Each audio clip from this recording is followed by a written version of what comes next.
We have got a beautiful male leopard, Quarantine, the same one we're following this morning. He's actually walked towards the FC and the lodge, and he's right next to Vuyatela Dam. We heard the monkey's alarm calling as we sort of got going this afternoon. We sort of drove around, we looked over there, and then as we're driving down the dam wall, he was having a drink. And because we found him so early, we've started early.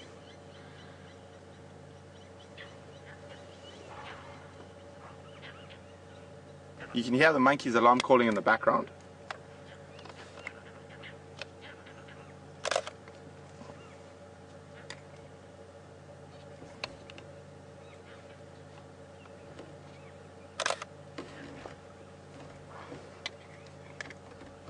Lots of alarm calls going on.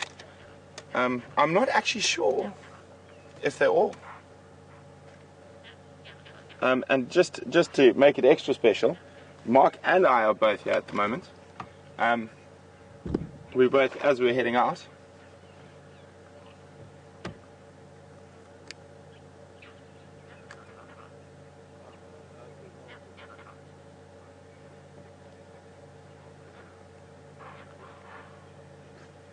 Mark, do you think those other alarm calls here on the other side are still for him? If he's coming from the east, do you think they might still be alarming at another leopard?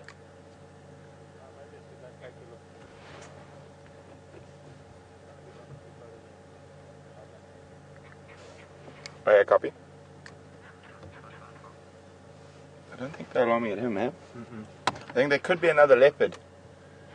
Just there's alarm calling going on, and when I saw those monkeys, they were looking into the drainage line. They weren't looking at him.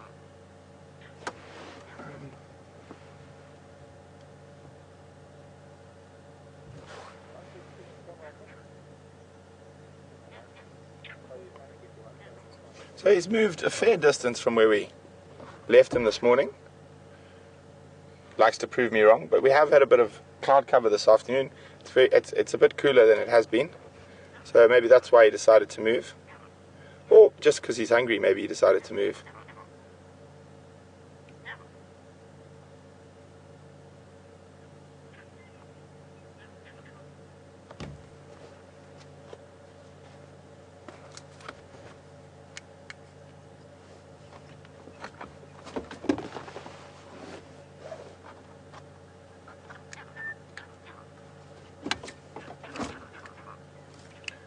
Afternoon mobile stations.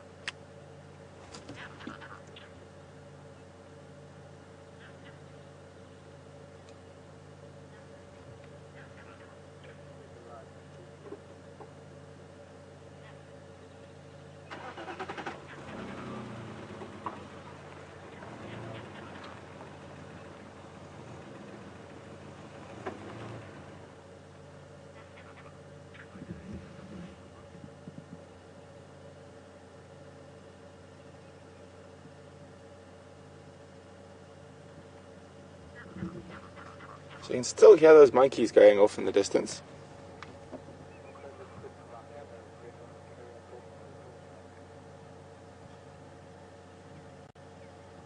They are getting a bit quieter now.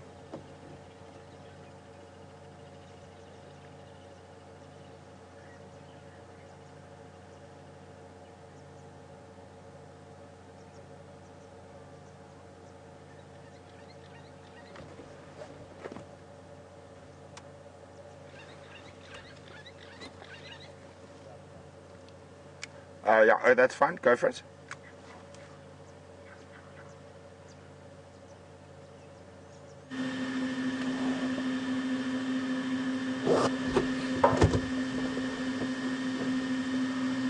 Well, super Sunday today, and what a luck to be able to join up with Brent at the same sighting. And we're sitting just below him on the spillway. We're very lucky. I was meeting up with Brent just before we were going to go live, just to discuss where we were going to go and to swap one or two things on the vehicles. And it was quite funny because we were coming across the dam wall after deciding what to do. I was going to go up to the lodge to see who was up there, because there were monkeys shouting up at the lodge.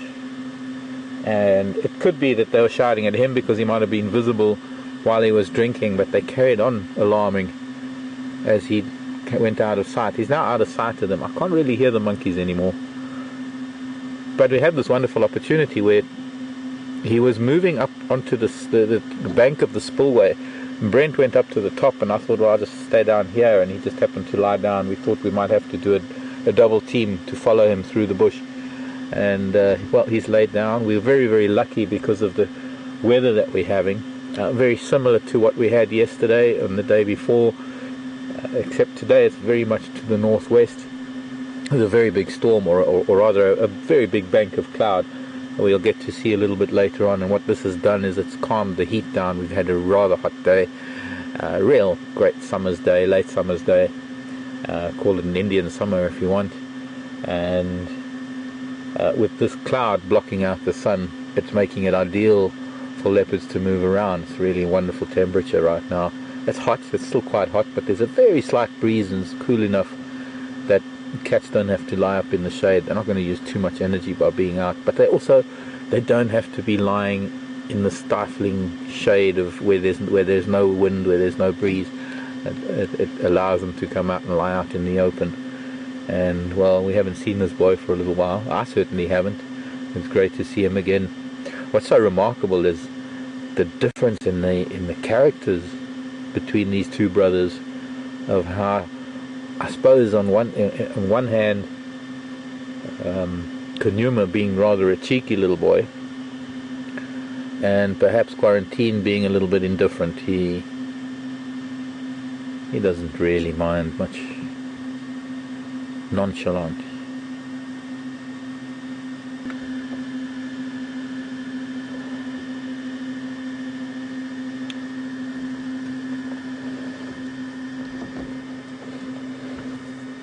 Buffalo creeping around the corner of the dam. There you can see this bank of cloud behind this buffalo too.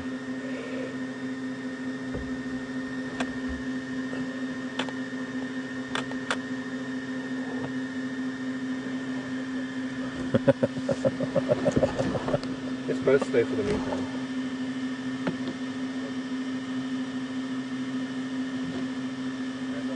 Monkeys. You stay with me. I'm not hearing monkeys.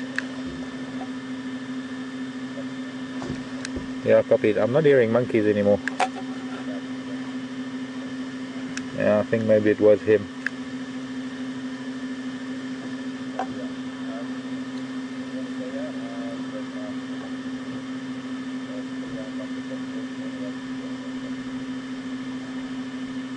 No, I don't mind staying. I haven't had much time with him.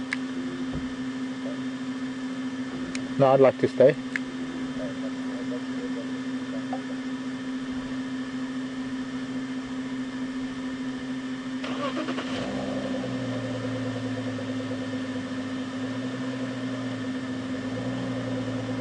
We're also in a unique position right now. He's actually sitting higher up than we are. We're sitting very low down, almost water level on the spillway. This is an area where if the dam were to get too full, it's supposed to spill out around the side of the dam wall so as not to put too much pressure on the dam wall.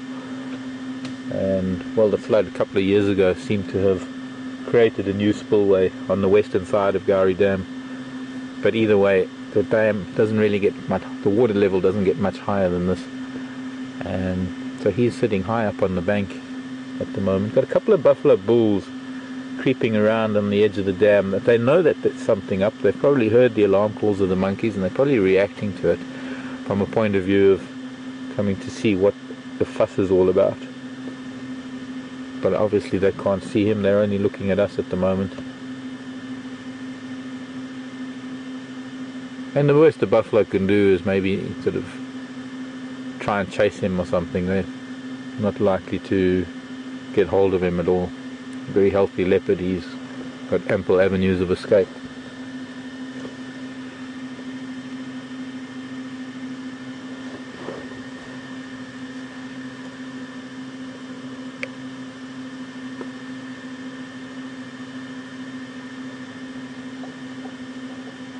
So I hope everyone's having a fantastic Sunday. I hope this is making the Sunday better. Brent is now headed off. He's going up to Buffelshoek Dam. He's going to go and scratch around, see if he can find, since he's pretty good at pulling leopards out of the bush, or his hat. He's headed off to Buffelshoek Dam to see who that leopard was that they had there this morning. She might be around. With a little bit of luck, it might be Karula. And since it's Karula's birthday today, it would be nice to see if we could find her. At least we got one of her sons. And then 4. I'm not too sure when she was first seen. There might be Karen or some of the viewers that have been around forever in the days when Peter Pretorius and Alex Sletton, some of those guys, and Rex, I think when they were around in those days, might know when she was first seen. Actually, it would be nice to know if anyone knows the date that she was first seen as a cub. Her mother was a leopard by the name of Safari, and basically we've had Karula all her life. Today they decided that today, the 15th of March, would be designated her birthday, and so she's 11 years old today. And this is a cub from, well, he's not much of a cub anymore, and now we can consider him a sub-adult, from her 4th litter. Sadly, she lost her 5th litter, and we're hoping that she's going to be seen mating. I guess I would have expected it sooner. I would have thought that maybe shortly after she lost the cub in December that she might have come into estrus and there might have been some mating. Although, come to think of it, there have been several gaps in viewing Karula. There have been times when we haven't seen her or she hasn't been seen for quite some time, and because of that there could easily have been times when over a 3 or 4 day period she could have been mating with Mvula or who knows who. So we don't really know what her status is right now. I haven't seen her for a little while.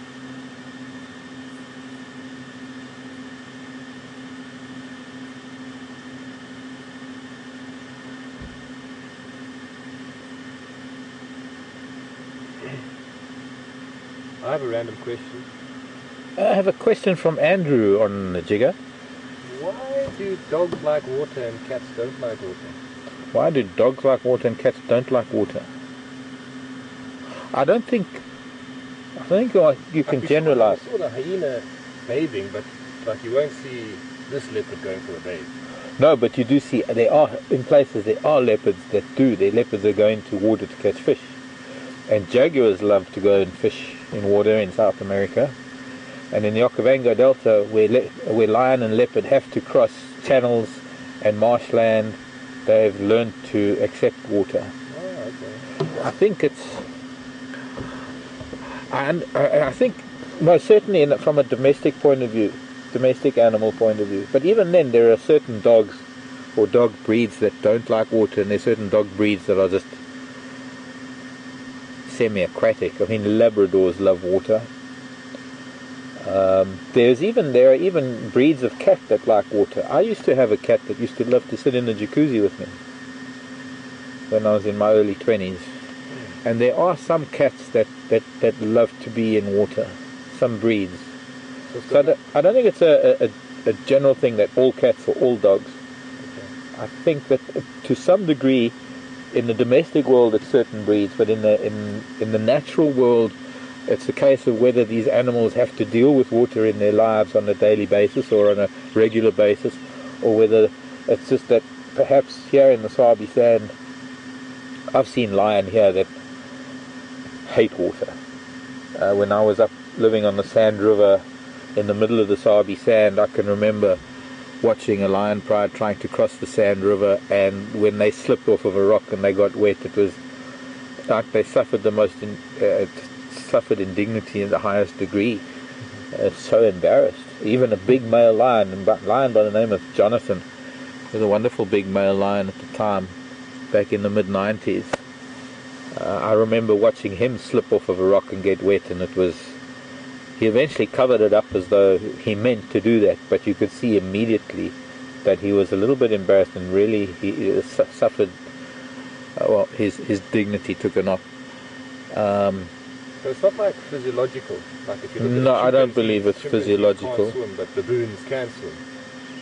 Yeah, but even then, I mean, you'll find some baboon troops that won't go into the water, and some baboon troops that will actively have a game about swinging out of a tree and diving into the water and running back up the bank and swinging on the tree and jumping into the water. I think it's a matter of how they're raised, a matter of the time spent in an area where either water becomes a part of their life or water is such a foreign thing that it's only there for drinking. That's a good question though, Andrew. I mean, it's certainly food for thought. I don't think that these cats would like to get wet, since all they really do is drink from dams. They don't have to cross rivers. They don't have to get wet, as opposed to areas where there is so much water that cats have to swim, they have to cross rivers, they have to. And yeah, Alex is just reminding that jaguar, or rather tigers too. I know that jaguars in South America, but yes, there's the other thing, that tigers in Asia, India, there are tigers that are known to lie and wallow in water on hot days.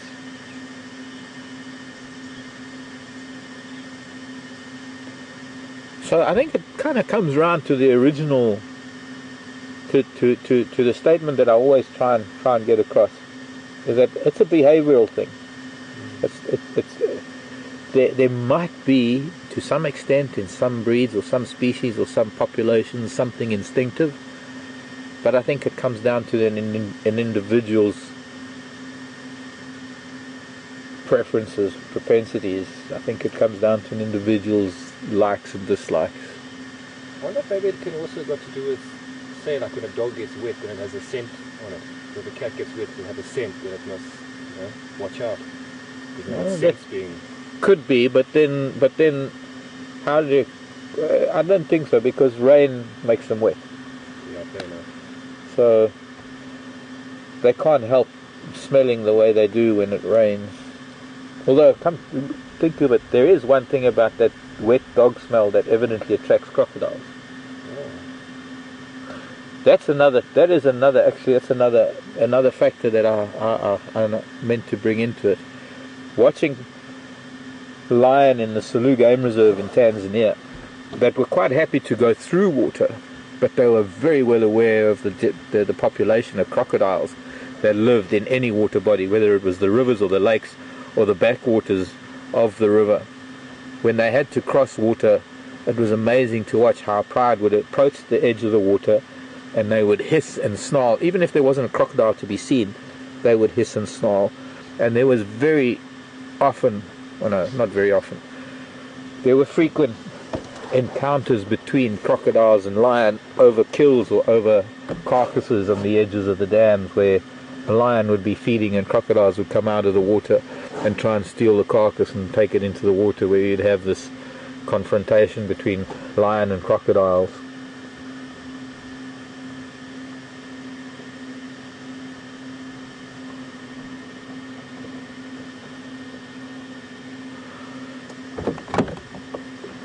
Yeah, I can try, but if he...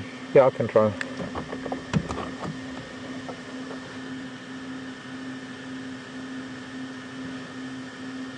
I know he's flat right now, but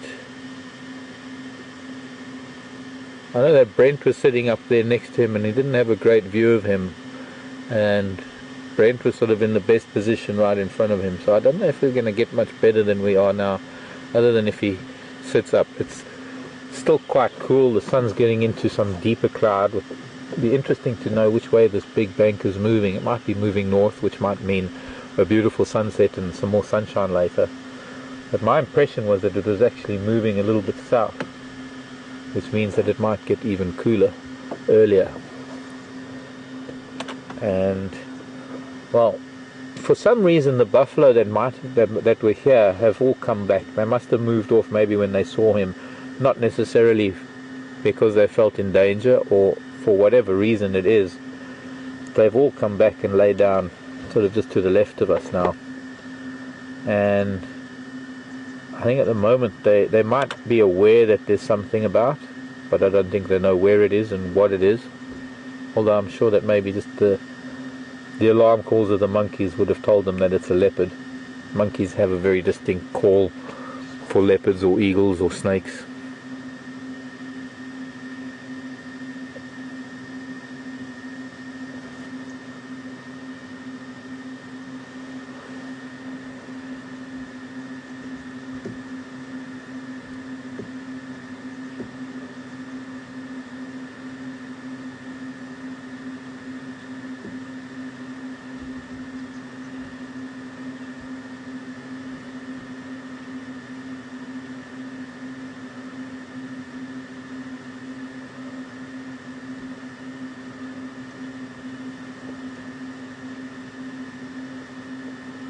Hello, Donna. I suppose I've got to be involved with the game drive radios. Donna is asking a very interesting question, actually. Donna wants to know, why do I think domestic cats scratch a hole and cover up their toileting and the wild cats don't? What's strange is I've seen lion and leopard covering bits of a carcass. I've seen them covering the innards of a carcass, scratching sand. And while their toileting seems to sort of stay out in the open, there are times that when they do toilet, they do make sort of scratch markings, but not necessarily to cover their toileting. Donna, I don't think I could really answer why domestic cats do that so much as why the wild cats don't. The wild cats or the big cats don't do that, primarily because it becomes a form of a marker. It becomes an indicator of territory, and it becomes vital to their territorial boundaries that other cats recognize their scent and their smell and whatever it may be, that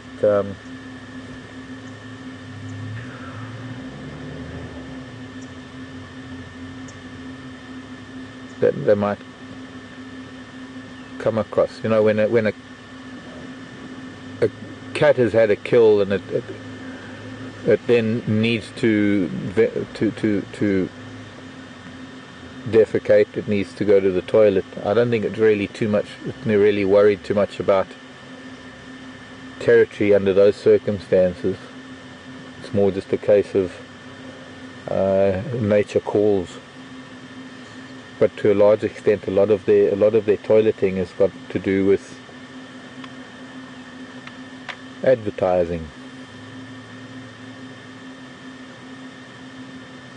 But it's a good question. I'm just sort of at the top of my head thinking of things. He's going to move because their vehicles are coming now.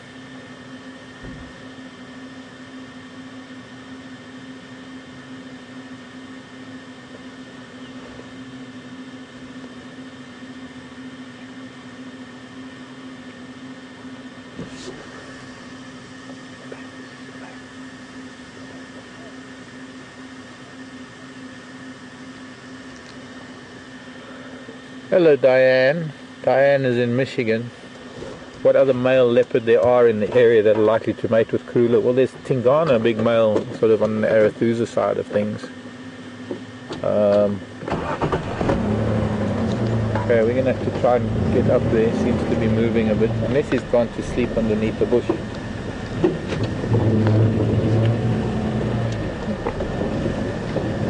I know of a big leopard they call Tingana,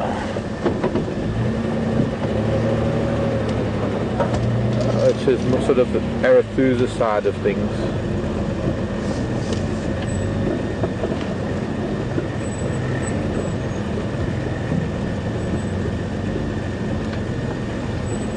Straight ahead.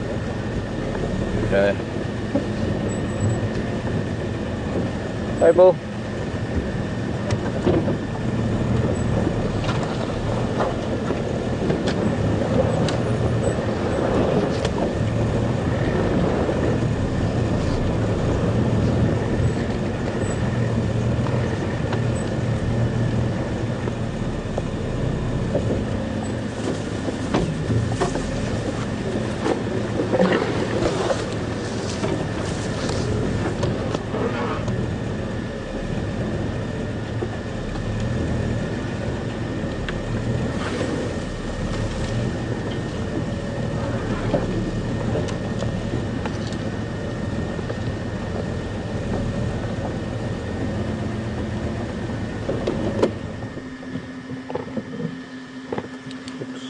All over my camera.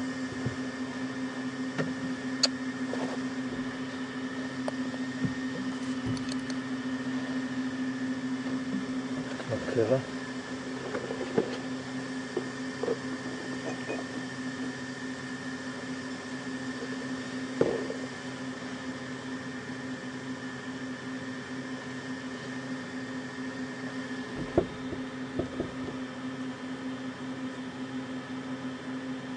I'm not too sure what males there might be up north on Buffelshoek, and there might be, because I know that she goes a little bit further east too, there might be a big male or two there, but generally the male of choice for her, since she's mostly in his territory, is Mvula.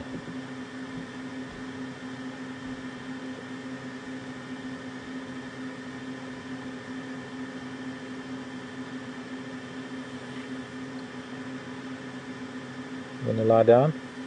He doesn't quite know what to do. Oh, he's stalking. Some? Remember those impala we saw?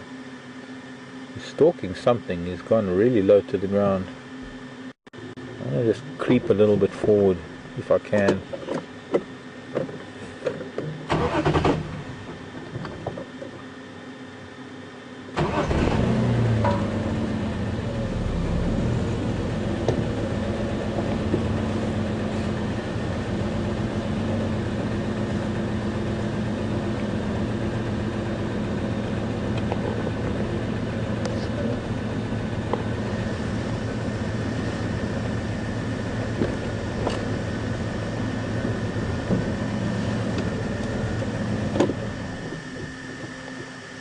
Sorry, Andrew, I'm going to have to just stop now.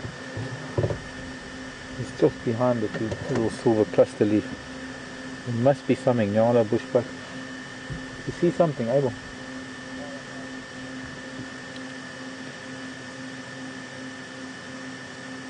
Ray's watching something there. No, he's watching impala.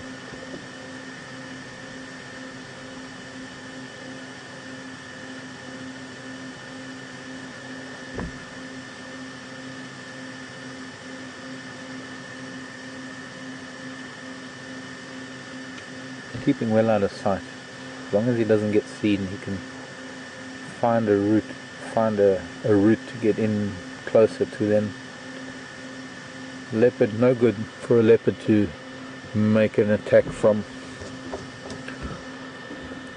a distance. For a leopard, it has to get in really, really close for a pounce. Leopard are not runners.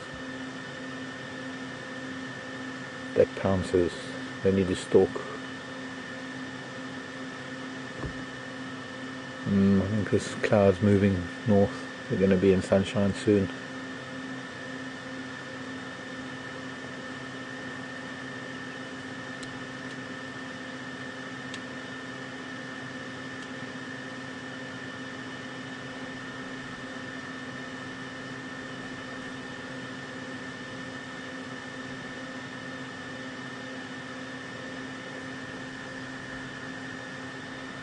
And this is where we have to be as patient as a cat.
Oh, he's on the top of the termite mound now.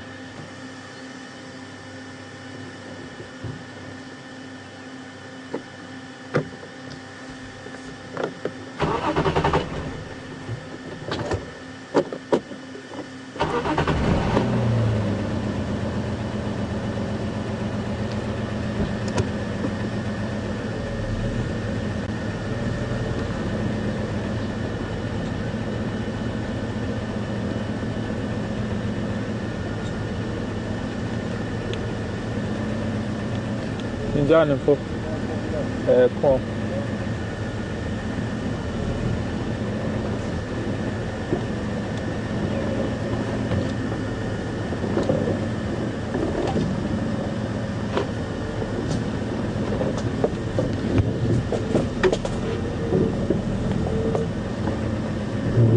He's biting his arm.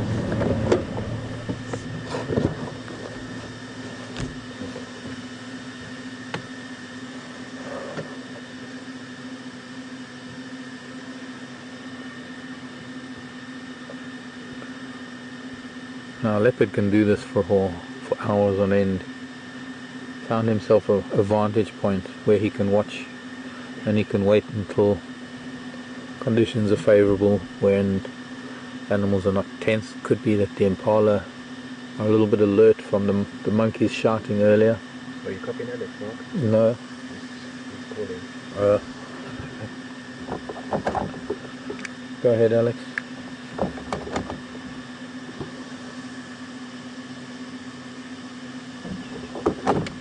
Yeah, sorry, I just had to turn you down for a bit. Okay, go.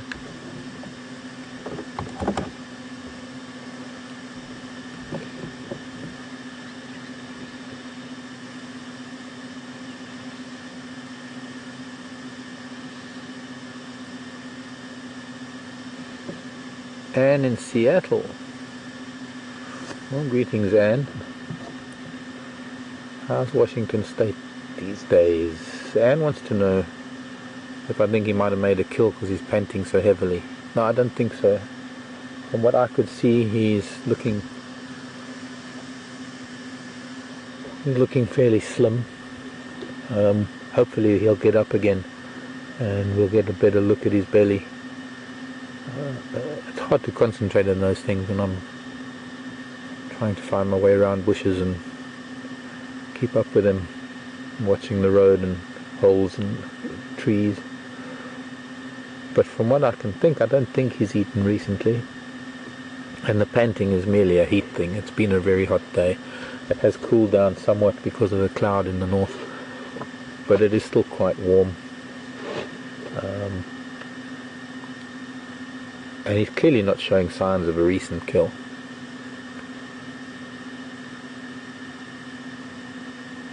But what is evident is that he is interested, well, maybe not so much interested in hunting, but he was very keen on not being noticed. He was walking along the road and he suddenly probably saw a little flash of white of the tail of an impala, and the fact that he didn't nonchalantly walk past them and let them alarm, which he would have done if he was full, he made a point of crouching down and becoming as invisible as possible. He's now sat himself down behind a termite mound.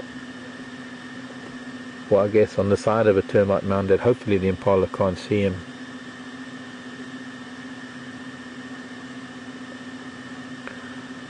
And he could be biding his time, picking something up in the air, some whiff of something.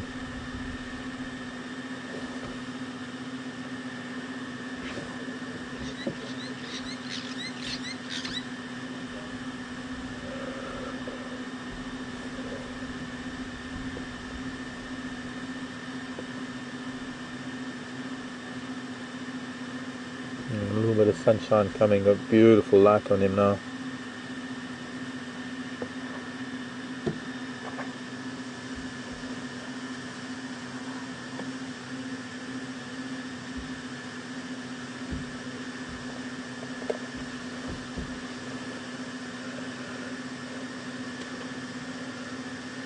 Greetings to Marcia and Dennis in Spain. Very nice to hear from you. I can't say I've spoken to you before, but very nice to meet you, Marcia and Dennis. Marcia and Dennis are asking how we recognize the individual leopards. Very good question, actually, because it's not a very easy thing to do from a distance. What is most important is, first of all, understanding the different leopard territories that one lives in, because wherever you are, you're always living within a leopard's territory. I mean, almost back-to-back territories here, with a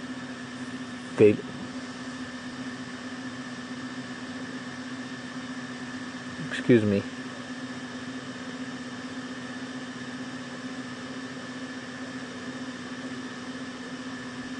I've just got to keep track of the radio, because if the vehicle's coming, I'm going to have to leave.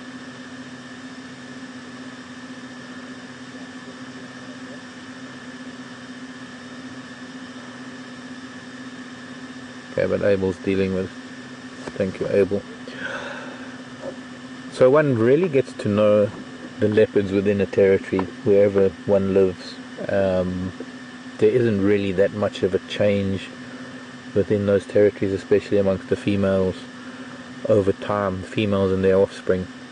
Perhaps it's the males who change more frequently. Now, the secondary thing that we look at are, doesn't matter where you're looking at a leopard, whether it's the face, the forehead, the eyes, the chin, the neck, the shoulder. Every leopard has an individual spot pattern that is unique to that individual, and that's like a fingerprint. So to find one little area of a leopard that you like to identify with, whether it's the corner of the eye, let's say, or the spot pattern between the two eyes on the forehead, or the markings on the forehead, there are different markings that initially become the key identifying features that one looks at. But over time, when one spends time with these leopards, you get to learn their characters, because they are individual in their characters, in their temperament, in their behavior, in their reaction to vehicles, and you get an overall mind's eye view of the overall picture of that leopard. There's some leopards that you don't need to look at individual spot patterns. Just at a quick glance, you get to know them like you would know your own children. It can be quite daunting at first when you first start viewing leopards, because there's just so many spots, you just don't know where to look first. But I think if we had to just look at something, anything on his face, any one of those areas on his face, whether it's his cheek or it's below his eye, that little line of spots, slightly curving, the three spots that from the corner of his eye that curve down on the right hand side, no matter what it is, there is always going to be one little individual feature. For Karula, the most important thing about his mother, Karula, the queen here in Djuma, is she has markings on her forehead that look like the word wow, W-O-W, and she is a wow leopard. She really is.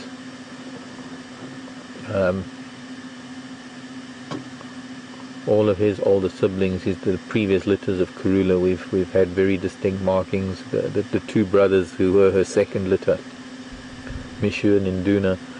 Mishu had these two little lightning streak beige stripes on his forehead, on either side of the center line of his forehead.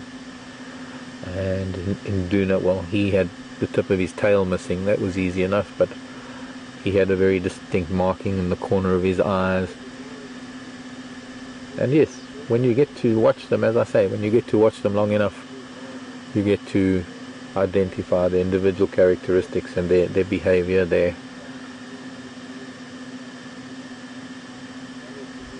characters, really. They are characters. They're free-thinking, free-living individuals. That's the best we can do at the moment. I know we're not going to see much of him, but I would really like to sit here for a while. Maybe we can go over and see what Brent is up to for the time being while we can't see him, but I'm going to sit here and see what's going to transpire. We'll get to Brent as soon as he gets back to the vehicle. Sounds like he's off the vehicle tracking at the moment.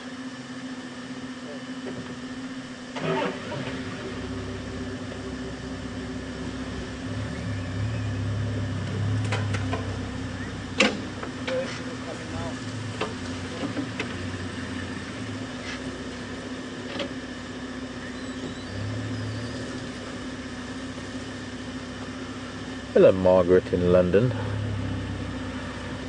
Nice to hear from you too.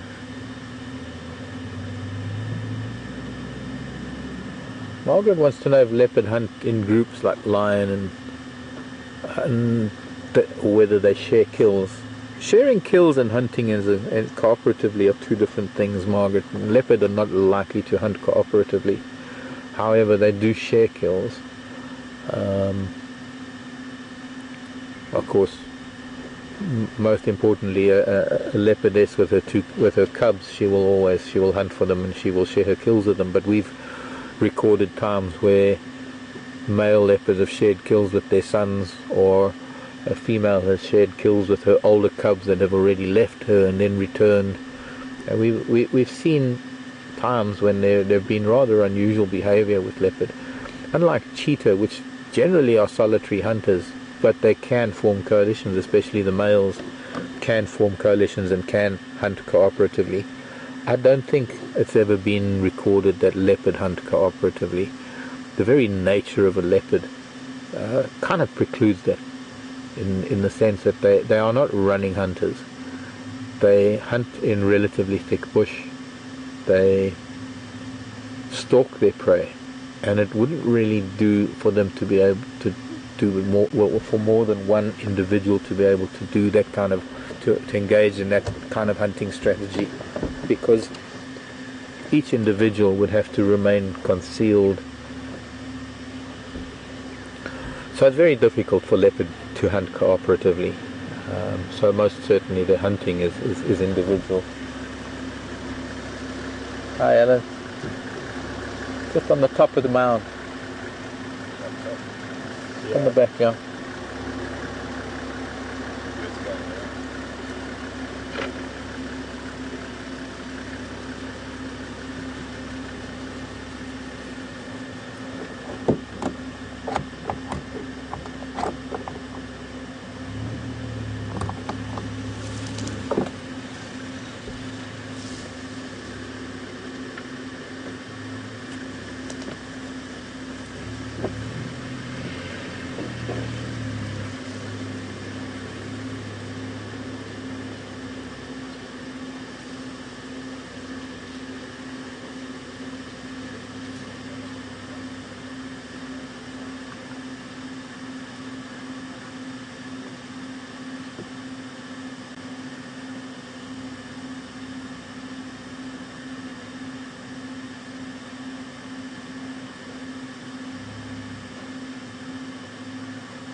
I think I'm going to need to change position because we've got a vehicle moving in right behind him, and he's decided to go flat.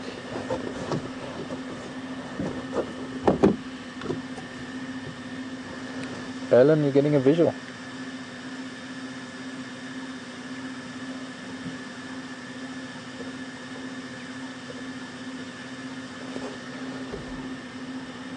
Yeah, I've got no visual. He was watching some impala just a little bit north of us.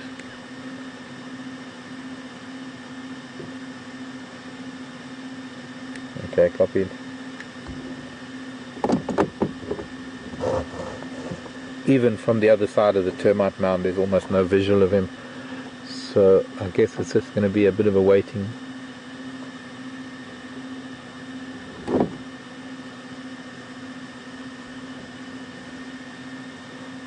I copied. I might just wait and see who else is going to move into the sighting.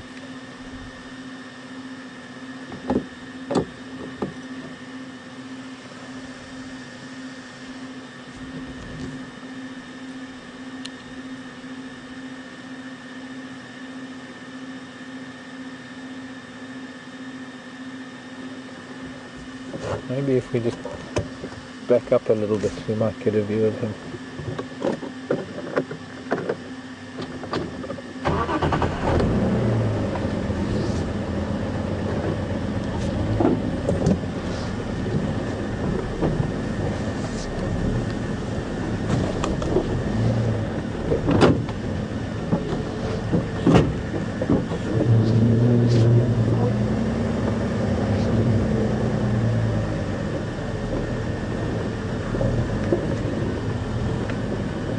just see his spots from here. So he's on the top of the mound, but not very visible. Maybe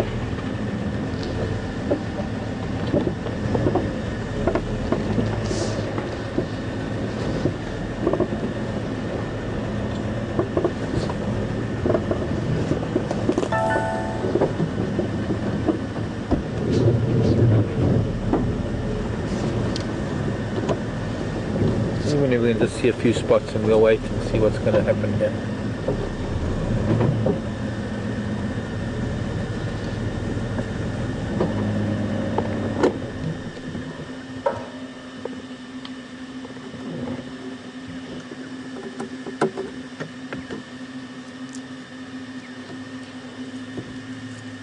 Let's see his ear flicking. Oh.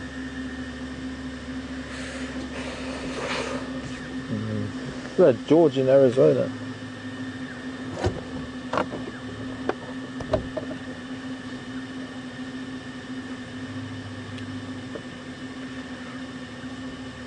I can see Impala now. I can see their tails flicking. I can see what he must have seen. Straight ahead of us. However,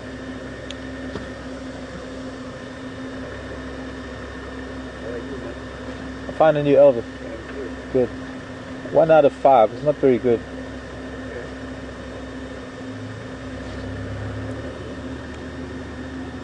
George is asking about crocodiles. Do we have any crocodiles in any of the dams? At the moment, not. At the moment, not, George. At the moment, the water levels have dropped considerably, so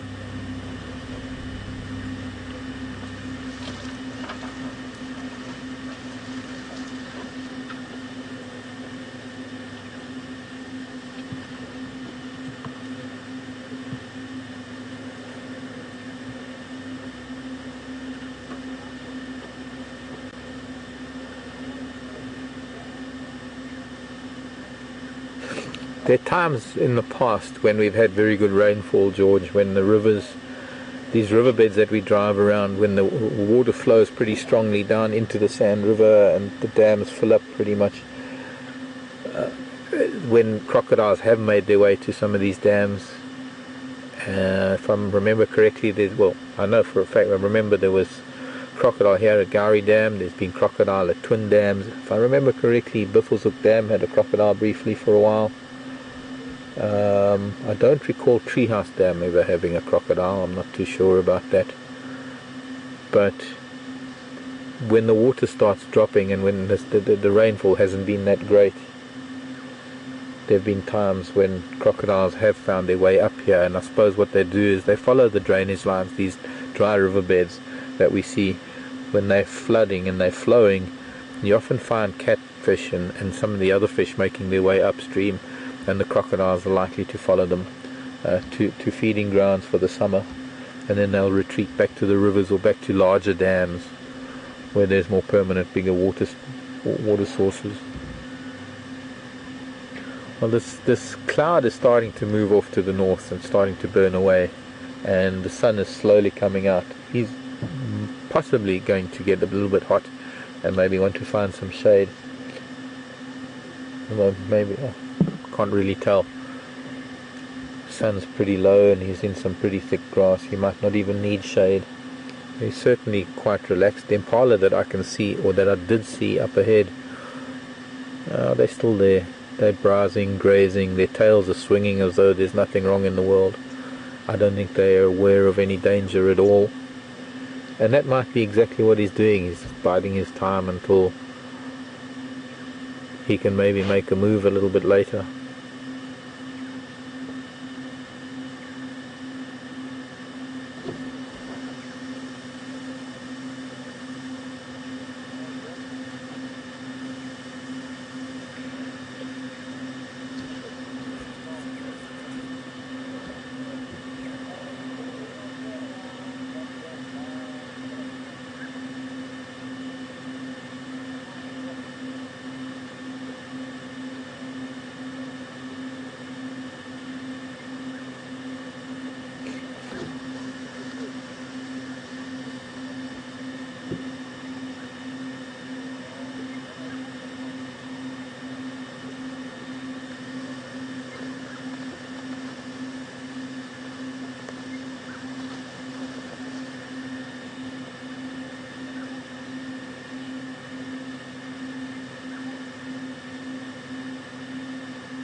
sure if you've answered this before, but say he's hunting, or he knows which direction the wind's coming, and he'll hunt in a certain way to help him with the wind, or not.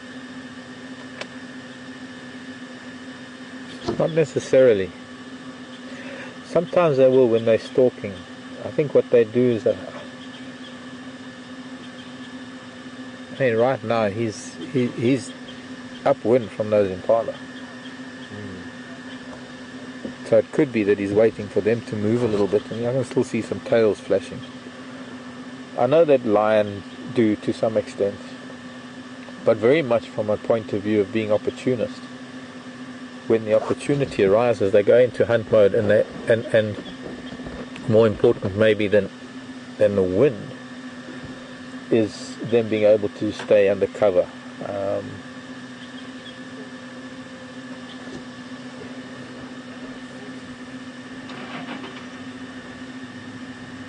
I think they are conscious of it, but they can't always do anything about it.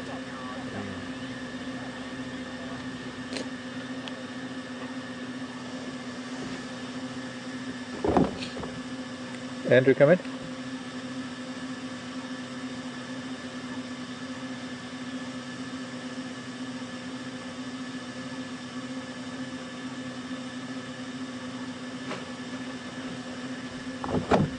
Go ahead.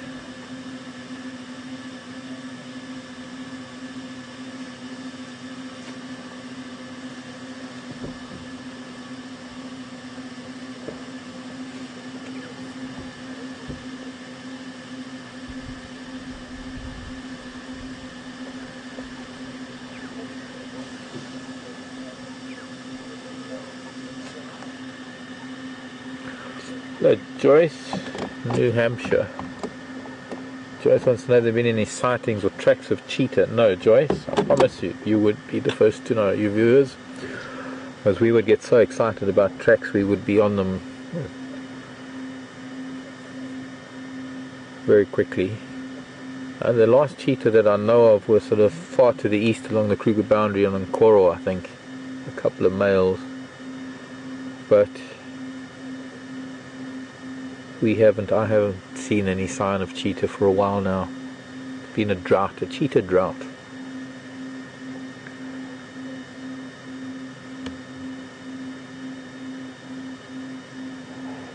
I haven't heard of any sightings over in Buffelshoek or Torchwood or to the east for the last couple of days, in fact, or even to the south for that matter. But then again, I'm the wrong person to ask about what's happening east or south or even west of us. I'm not in touch with the guides much out of drive time, and there are other channels that are used that we don't have. So unless there's talk on our radio channel, which I haven't heard, I don't know about it. But I'm pretty sure that there hasn't been any cheetah for a while now.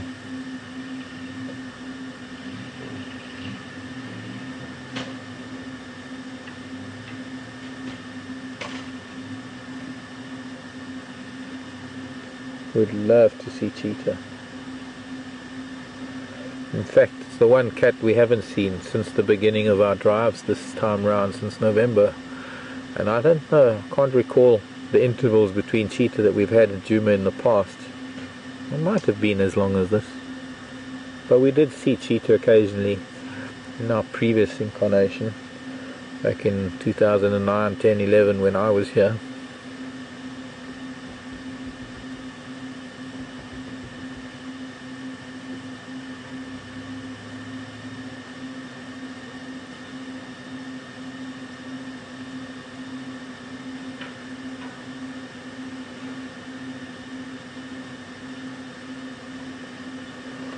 Morning, Lynn.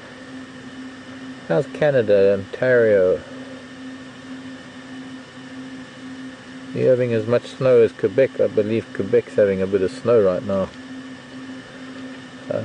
Lynn wants to know if this young leopard, named as Quarantine Male, if he's had any offspring yet. Not to my knowledge, Lynn. But then again, kind of the same thing. I haven't heard anyone talking about it. I haven't heard any news of him mating with any of the other leopards, so I can't really say for sure.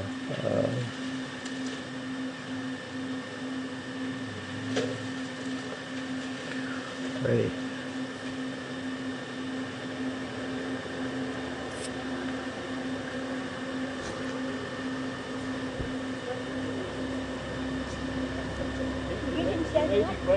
Yeah, he walked from the dam up here. Yeah.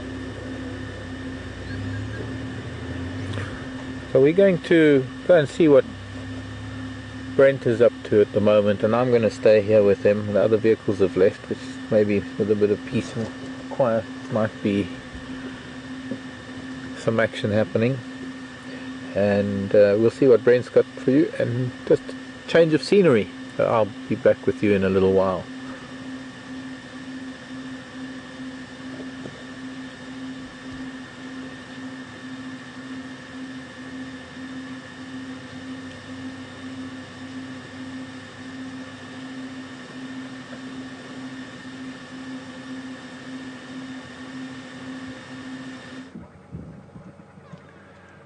Welcome back, guys. I hope you've been having fun with Mark and quarantine.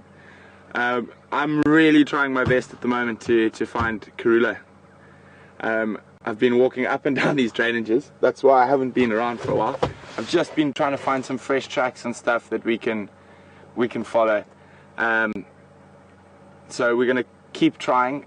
Unfortunately, I haven't found anything yet, but I will keep at it. She's got to be around here somewhere. So hopefully we get some luck. Hopefully the buttered popcorn I rubbed all over myself this afternoon will help. And I definitely I've ordered Chanel number 5 just to up the chances of finding leopards. So we're going to keep checking. We're going to probably do another loop down towards Buffelshoek Dam, sit quietly again as it's a bit cooler. She might start moving, and hopefully we get some luck. I was sort of hoping it was going to happen like this morning and boom, leopard, but no such luck.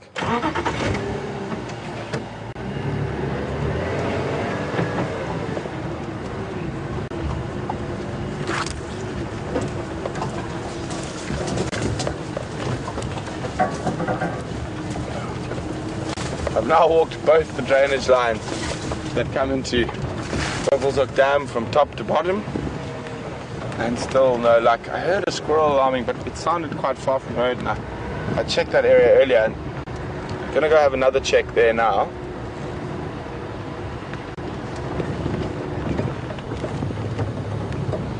So just quick look, because there were elephants and stuff. They might have disrupted it this morning, and there's a little natural seep here. Let's see if I can get any tracks which might help. There's water here.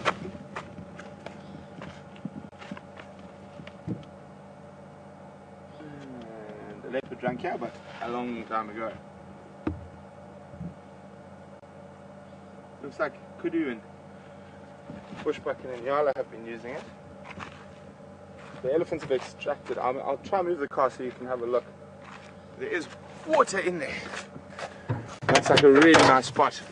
And also quite open, so from like a bushbuck or nyala point of view, it's a bit safer to drink. Although having your head down in a hole, it's never a good thing. Just gonna try to see if you guys can see. So this has been excavated by elephants here. Probably not only for water, but also for minerals in the soils. Oh, there we go. And you see that tiny little, perfect little drinking pool there. It's always good to know about these different little secret places, because this could hold water quite a while into the dry season. Sorry guys, we got to move. There's Franklin's alarm calling up on the road, and they sound very, very upset.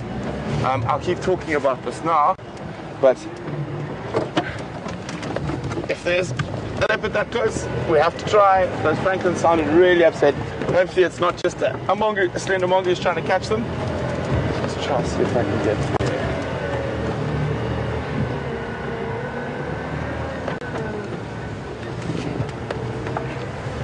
So knowing about those little watering, like secret watering spots like that, can be really helpful as it gets drier.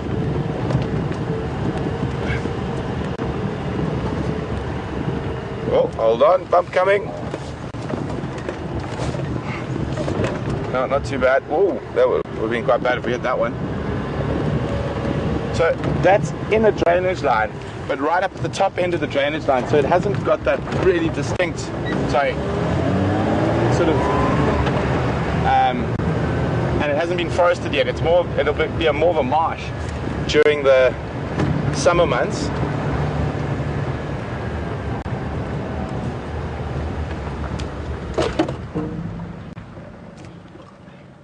Really upset.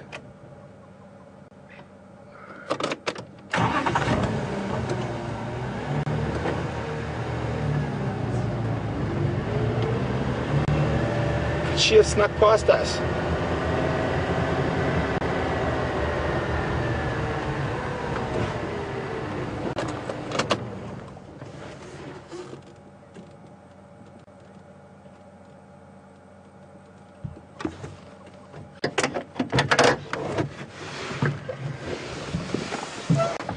Just get ready, because she is in Buffalo's Hook. If she sees me, she might move. Cool. If it is, but it's not just the mongoose.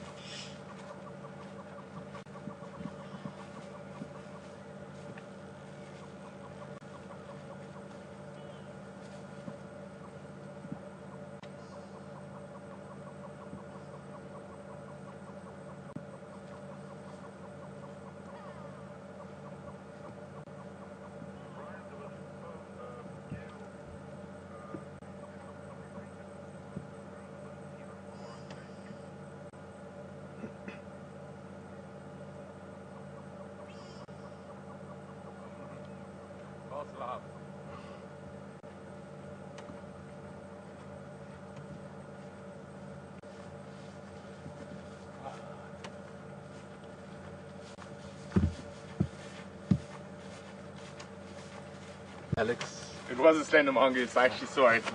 Damn it. But anyway, come on. She's making us work this afternoon. Alex said she was seen on Coral this morning. No, in Coral? Yeah, there was an update apparently on Twitter or something. No, she's seen at Buffalo's Hook Dam by 2 vehicles.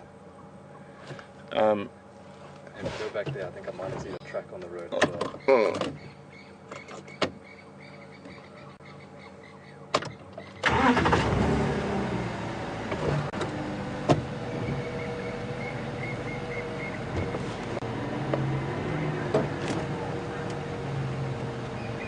Just stand by, Alex.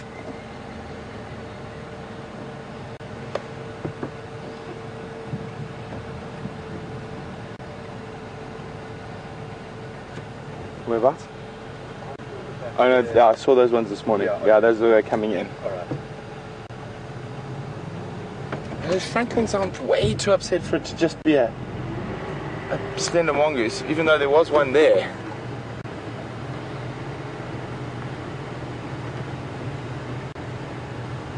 Okay.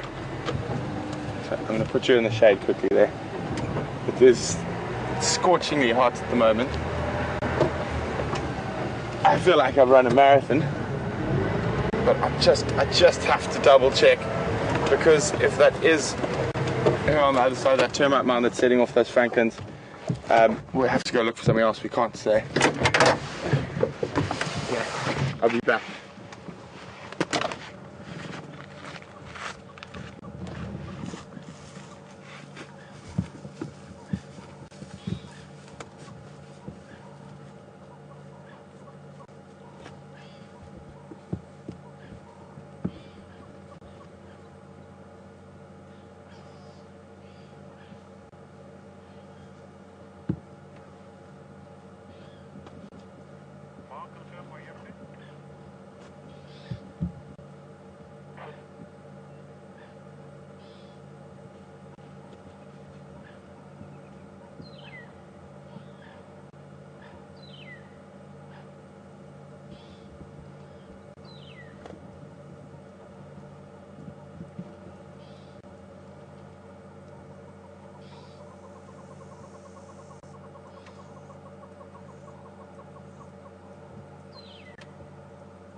Can't see anything.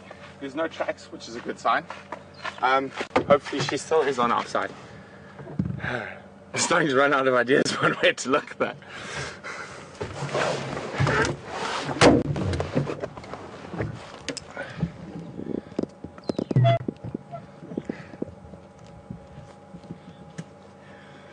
Ooh.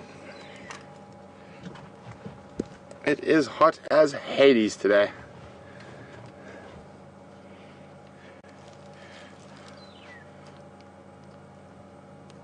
Where's my score?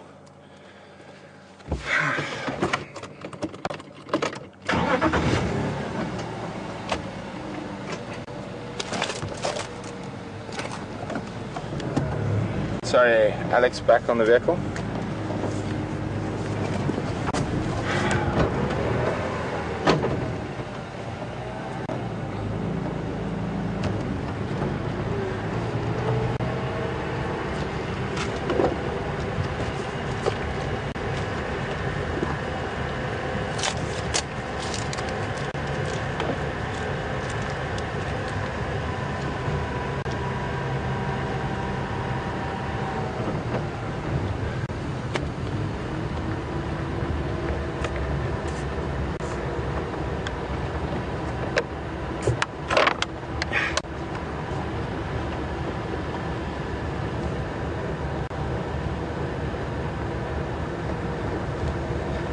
So Jennifer from Toronto thinks that when we go tracking leopards, the cameraman should serenade you with traditional South African songs. So let's hear one, Brian. I don't really know any traditional South African songs.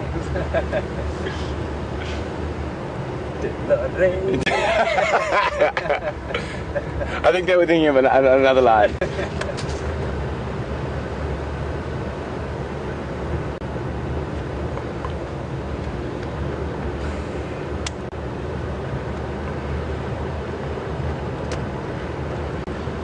See. Station's been off my vehicle. Have been any updates for the last 20 to 30 minutes? Como?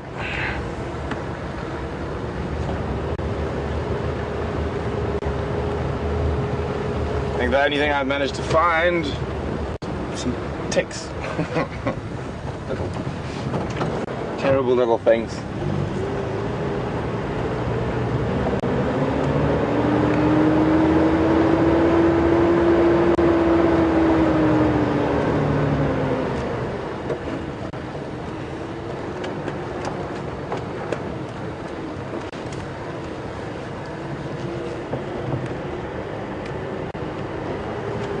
Okay, Brian, if you were Karula, where would you have gone? Still in the block. You think she's still in the block? I still think she's in the block.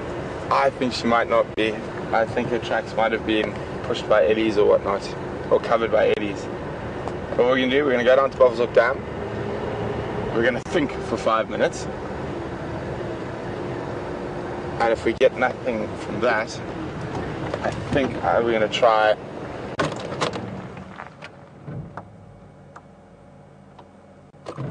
No, sorry, thought I heard something. I think we're going to try Nyala Road North. So the same way she walked when I had her a few days ago. She came down to Buffelshoek and then down into that drainage line below Buffelshoek.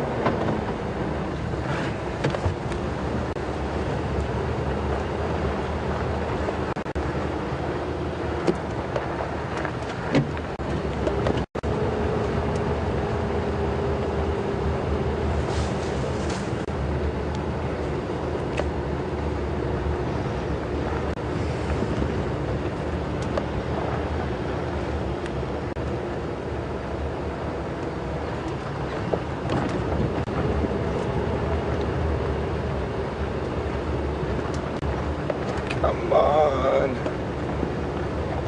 Just up here for us.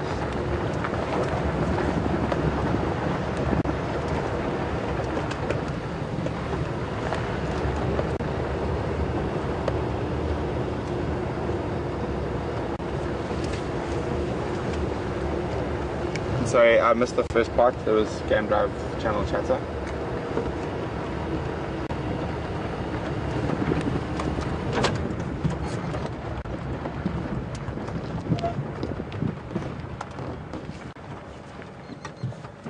Sorry, go again, Alex.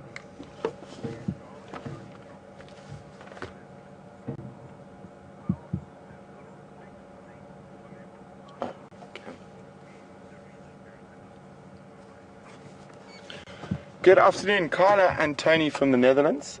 Carla and Tony would like to know who picks the names of the lions and leopards and prides, and what speeds can lion and leopard reach during the hunt. Generally, the name will be chosen by rangers or guides in the area, and generally the names are to do with an area those animals frequent or a distinguishing feature. So normally it'll be the rangers that see them the most, or for example, like if the animals were born on Djuma, then the Djuma guides would generally choose the names of the youngsters.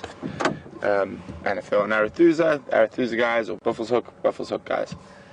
And then a leopard top speed 24 meters per second, and they generally do not keep that up for longer than about 20 meters. So basically their hunt is if they're very short, powerful bursts. Itchy buffalo. A lion is about 21 meters per second, but can keep it going for a little bit longer, or their strategy, they normally keep it going for probably about 40 meters so 2 to 3 seconds is the longest time a lion will be at full speed, and about a second, maybe 2 seconds for a leopard at full speed. So leopards will generally only go for an animal from around 5 meters. So they just need that initial that incredible burst of speed. Other than that, they rely on the stalking skills.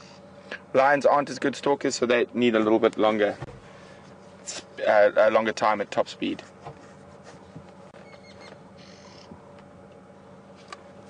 It also all depends on what animals they're hunting.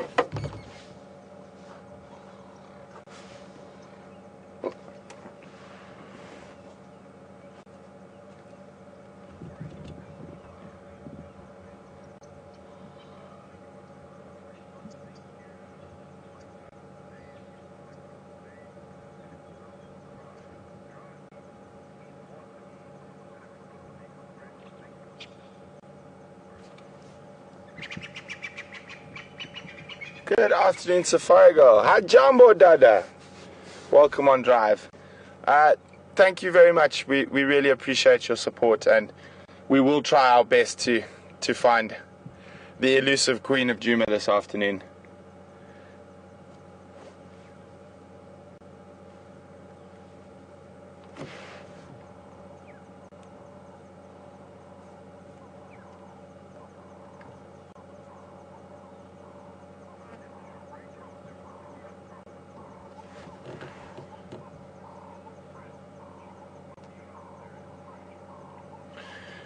Good afternoon, Rachel. A lot of people are saying she was seen at Cheetah Plains or in Coral. She was seen at Buffalo's Hook Dam this morning, from what I heard. While we were following the quarantine mail, she was spotted briefly having a drink at the dam here, and then a herd of elephant came and she disappeared to the northern side of the dam.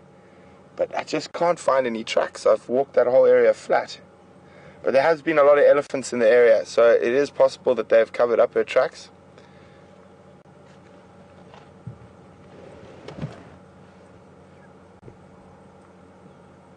So what I think I'm going to do is, I think I'm going to check.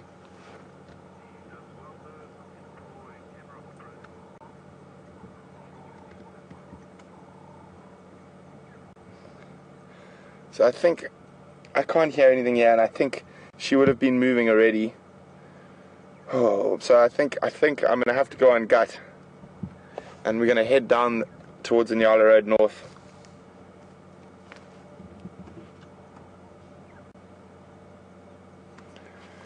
Nice buffalo bulls, ruminating.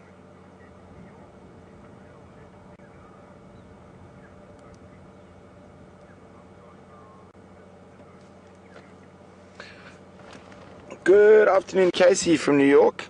Casey's asking whether Tingana has been seen recently. He has to our east. I haven't seen him yet, but he was seen quite far to our east. I think yesterday or the day before.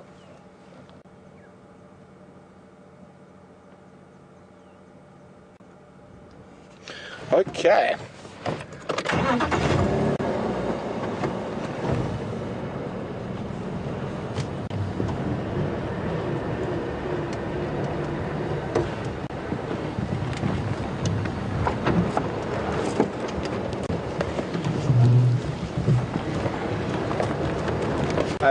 Alex, what's the update with quarantine? Is he mobile now?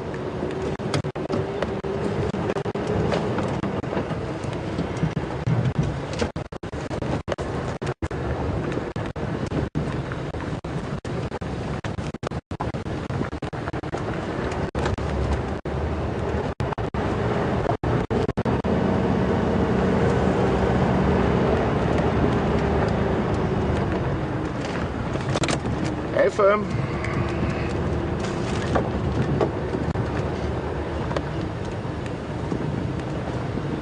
Okay, so guys, we're relying on a bit of gut and good luck and a bit of head scratching.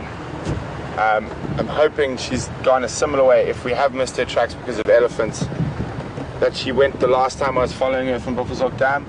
She went down this road and then down into the drainage. So, fingers crossed. And toes. And toes.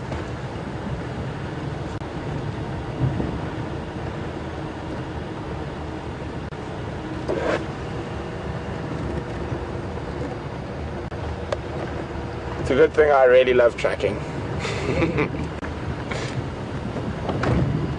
Can't just find leopards too easily, you gotta work for them.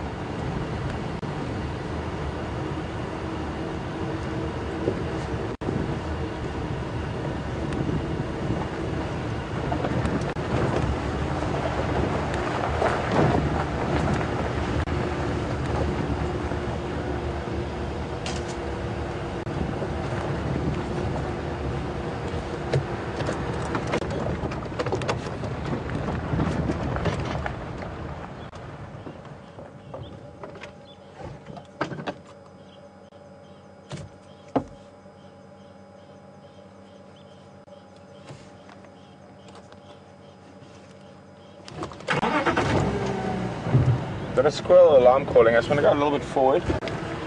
So what we're really looking for now is just that white tip of a leopard's tail. Once it's been spotted by something, it sticks up, and that's sort of the easiest way to spot them in this thick bush.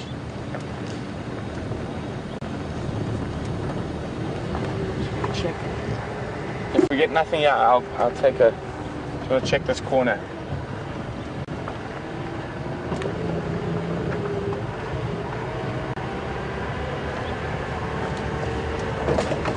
Nothing walking down the road.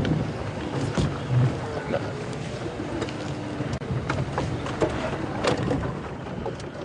Sorry guys, I'll be back in 2 ticks. I know I'm jumping on and off at the moment, but really want to find you guys this leopard.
like I'm grasping at straws at the moment, guys.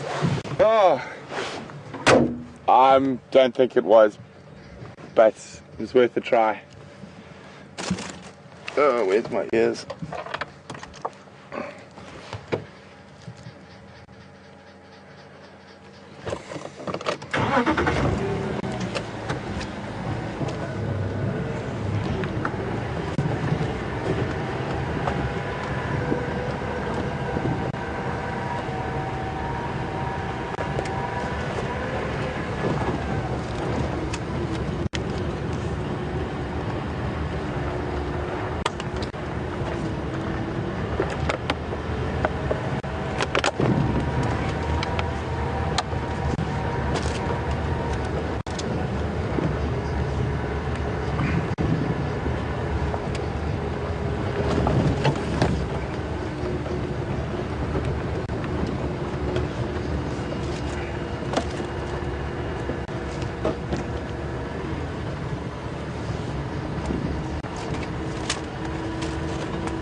Been down for a while. Updates, please.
Afternoon, Kathy from Tennessee. Welcome on Drive. Kathy's just asking where I learnt tracking and my tracking skills. Well, to be completely honest, Kathy, you never stop learning tracking. You can learn something new every day. But I was quite lucky. I started quite young with different rangers and trackers that used to work for my dad. And then I think one of the guys I spent the most amount of time with was a half Indabele, half Sandman named David in Botswana. So on my school holidays, I just used to go out with him and look for animals and track and look for lion, leopard, wild dog, cheetah. And then after that, I suppose the two guys who taught me the most was a tracker I lived with, I worked and lived with, but I worked inside the Kruger National Park. His name was Glass Maramani. He was fantastic. He probably the best tracker I've ever seen in my life. And then another tracker that I worked with in the Sabi Sands by the name of Simon Matabula, who was a fantastic tracker as well. And 30 years experience. And he taught me some of the finer sort of details. It's a lot of people can actually, well, actually but follow the tracks. So actually find tracks and follow the tracks. What Simon's amazing skill was is that he could think like an animal. He would predict where the tracks would come out. So you wouldn't sit following a track like this. He would go, the leopard's been walking here, let's check this road, in the complete opposite direction, and bang, you would find the leopard or find fresh tracks and start tracking again. So I think those three guys, and then of course my dad. My dad's been teaching us tracks and tracking since we were 5 years old. I think the first time my dad took us walking into elephant on foot we were 5. So yeah. But you never stop learning, still lots more to learn, and I really wish I could get to the same level as some of the Shangaan trackers I've worked with over the years, and some of the Maasai trackers I worked with in East Africa.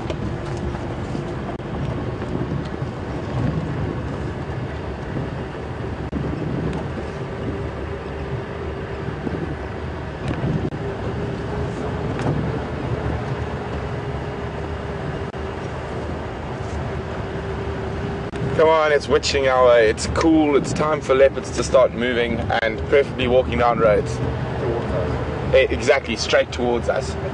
Well, we've got to remember that one. Okay, we're going to do one.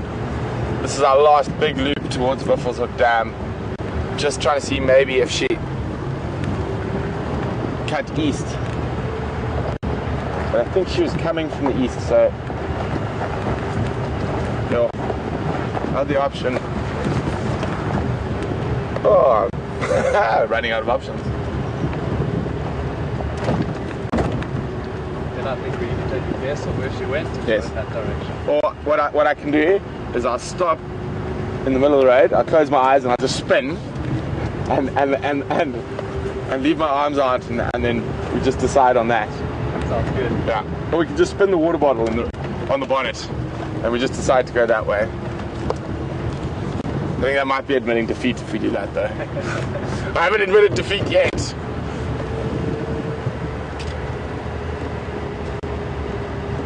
I just need one fresh track to follow or get a general idea of a direction. It'd be very funny if you're right and she's sleeping under that one bush we didn't check. Just that one.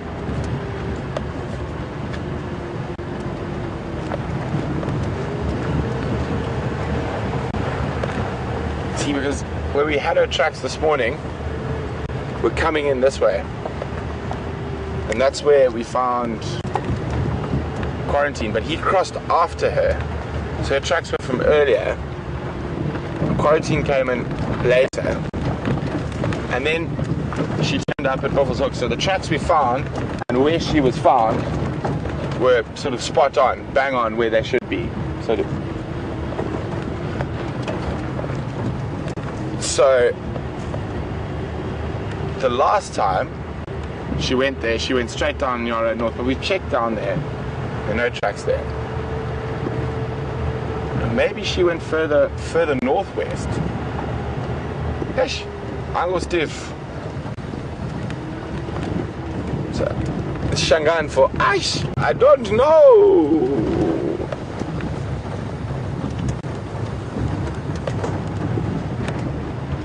Why would she go back this way?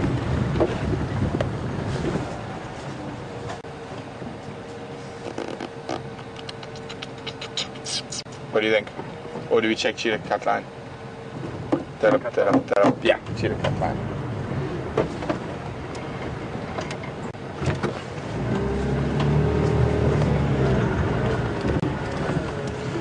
So many decisions. Okay, those are the tracks from this morning coming in. Spot on where they should be.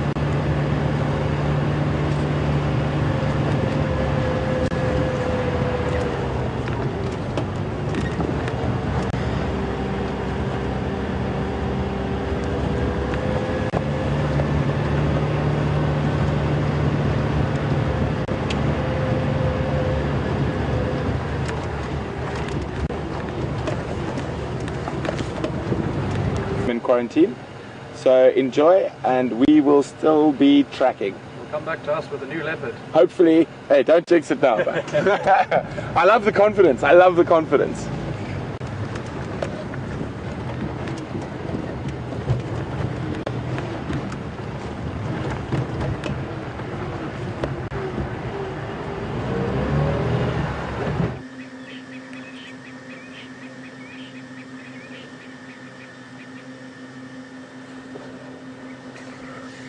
Welcome back to this northeastern side of Djuma, of the dam, Djuma waterhole.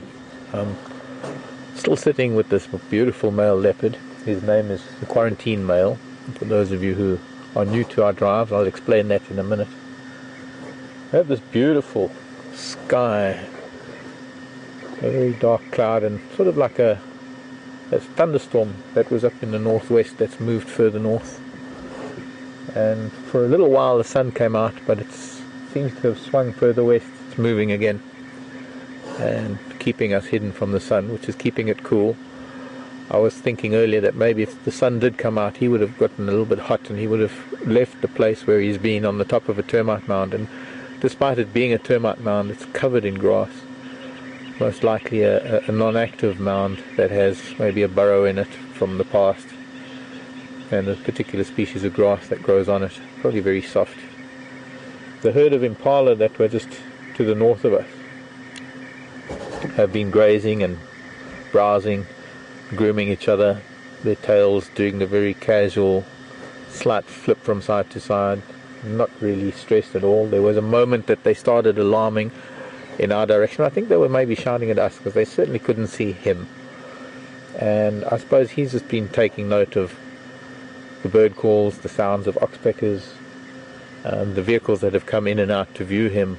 Although there isn't much of a thing to see, nobody's really had a very good view of him. And I'm just hoping that if we're patient enough, we might be lucky to see something a little bit later. Maybe getting up and going for a drink. Very interesting cloud formation.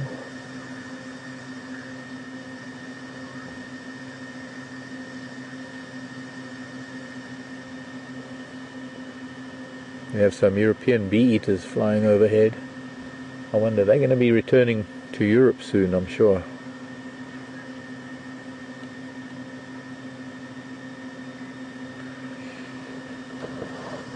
Well, let me move a little bit forward. At least we'll get to look at some of these spots in the meantime. I came back a little bit to see the impala. They seem to be crossing the road up to the north of us.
Very similar to a domestic cat that appears to be asleep. And any of you are familiar with domestic cats, they can appear to be asleep, but their brain is constantly processing everything around them.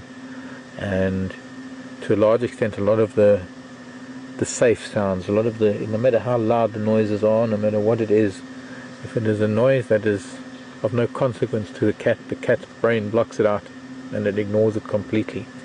But above all the noise that a cat might be listening to, and you've got to remember that he's probably hearing a frequency slightly different to us. So there might be sounds that he's hearing on a higher frequency that we don't hear. Maybe. I don't know what the frequency range is of leopards. But I do know that if we could listen to anything slightly higher than the highest frequencies that we are capable of hearing, we would be overwhelmed with the sound. And that's probably one of the reasons why, as high a frequency that we can hear, as high pitched as it may sound, that there are much higher pitched sounds out there that we've, I suppose, very lucky we can't hear. Ultrasound.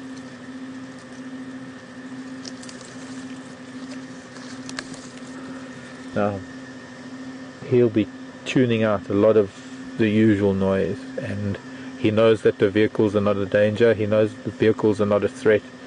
He's been around vehicles for nearly 2.5 years now, since he was only very, I don't know how, I can't know, sorry, 4 years, no, it's 2 years, 4 years, 2 years, sorry, my brain's not functioning. It's Shivambalan and Shivinzi that are 4 years old now, 4.5. He was 2.5 years ago, and probably from about the age of 6, he saw his 6 weeks, he saw his first vehicles, and he'd probably heard vehicles, and the sounds that he now knows as very safe sounds, he's probably heard all his life and become accustomed to them as sounds that he doesn't need to concern himself with. Even though we're sitting fairly close and I'm talking, the vehicle has moved in here, other vehicles have been in and out.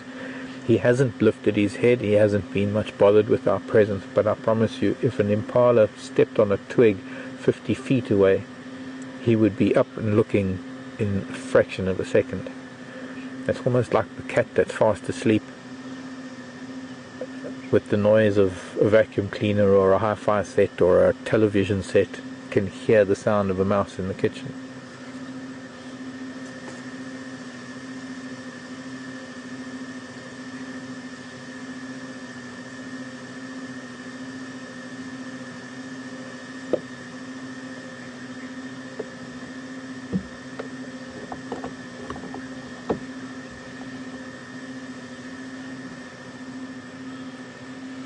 Hello, Roger.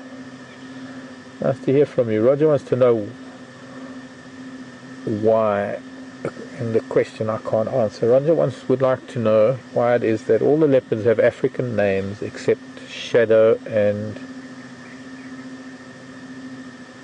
who else? Safari. Safari.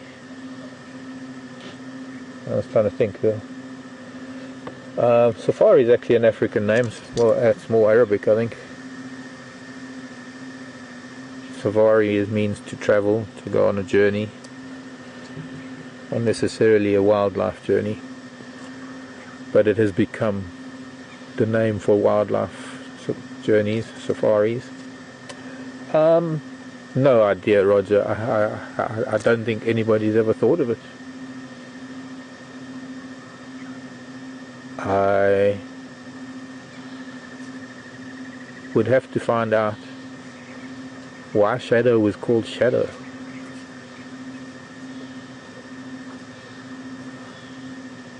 So unfortunately, I don't think it's ever even occurred to anybody to think why.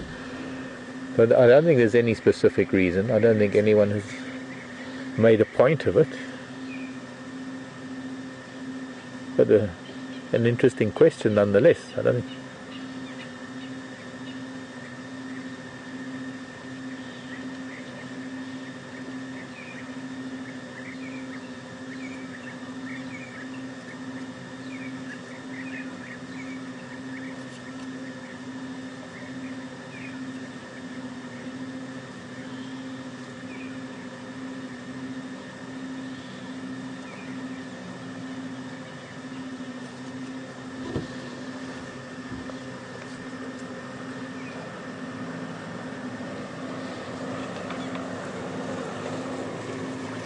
Well, another vehicle arriving. This time he did lift his head.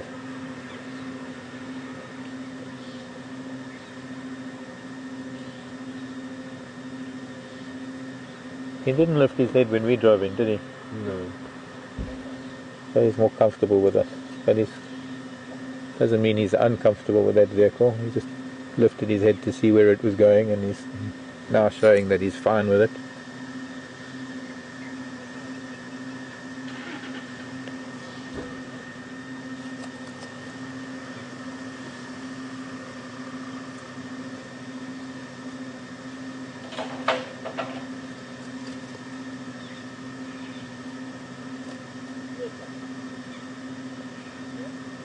Hello to Cecilia.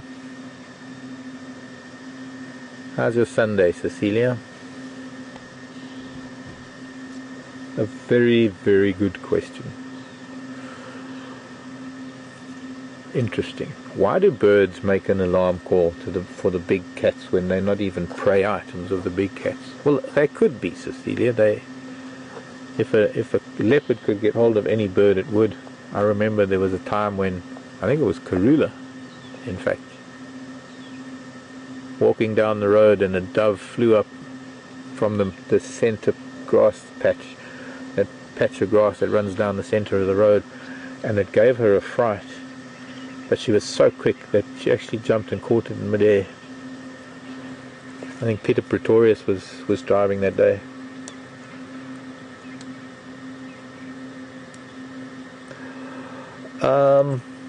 They're predators. Simple matter. They're predators. It doesn't matter for them really whether they are prey items or not. It's just that there is a predator that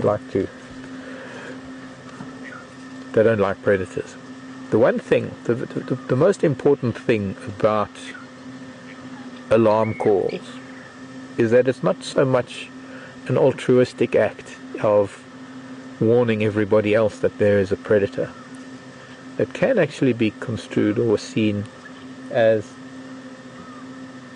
an act of self-preservation, quite a selfish act in fact, because invariably and most likely the animal that sees the predator first is the animal that is least likely to be caught, because first of all the element of surprise is no longer on the cards, and that is probably one of the most crucial elements of any animal's hunt. As soon as the prey animal sees the predator will probably not even make an attempt. Of course, there are exceptions to that rule, like a young impala or something almost being scared stiff and not knowing what to do. But for adult animals, for most animals, being able to see the predator pretty much means that you're not going to be you're going to be the last on its list. And I suppose he who shouts loudest lives longest. He who shouts first and loudest lives longest.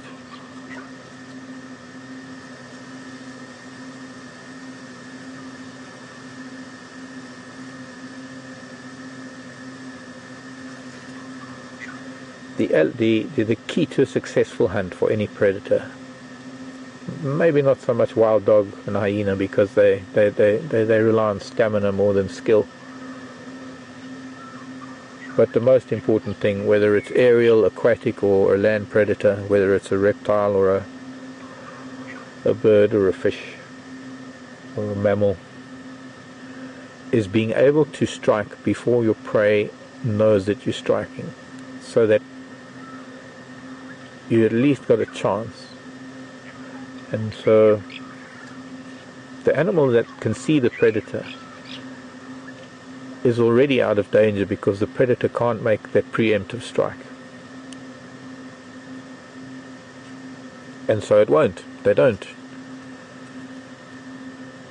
If one was able to witness any sort of hunt, I don't think you'll ever see, no, not ever, never, because I've seen occasionally, but generally speaking, 99.9% of the time, you will find that the animals that are actually watching the predator's not even going to chase them, even if they're standing fairly close by.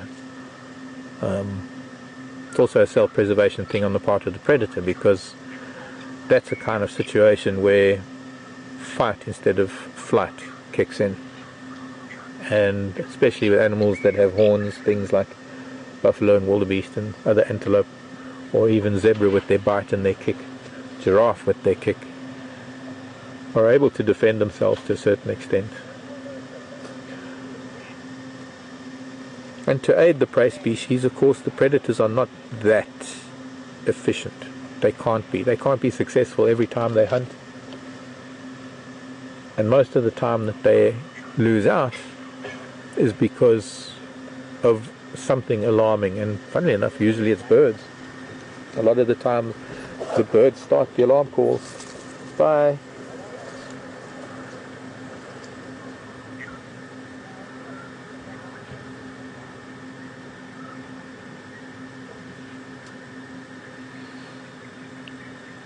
Who's that in the tree? There's quite a few of them in the tree.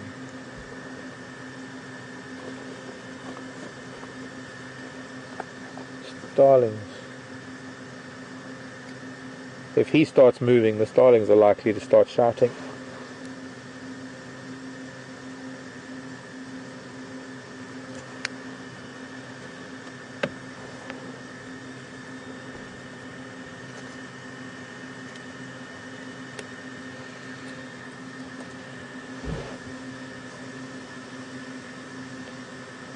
Kathleen wants to know how far the impala are. Well, I can't see them now, but I would say probably about 60-70 yards.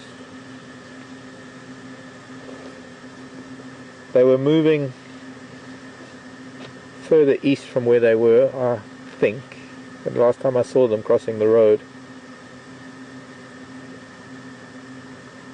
Unfortunately though, my sound is slightly dulled by the sound of the machines on the vehicle and the radio that's constantly in my ear. So I can see them from here. can you see them? Yeah. They're still in the same place.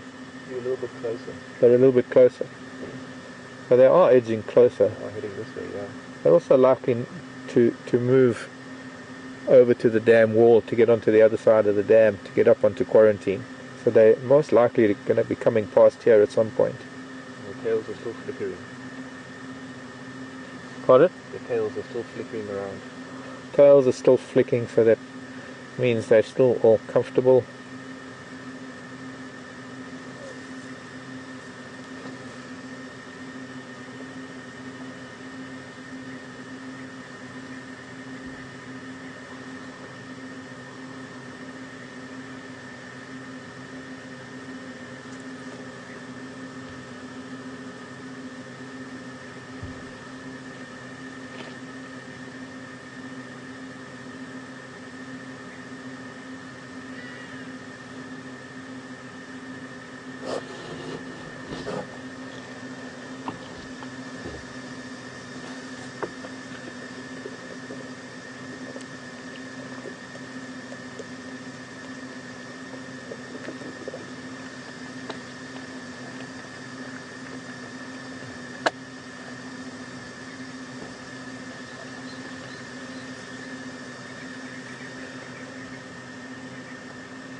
Copied that, Alex, thanks.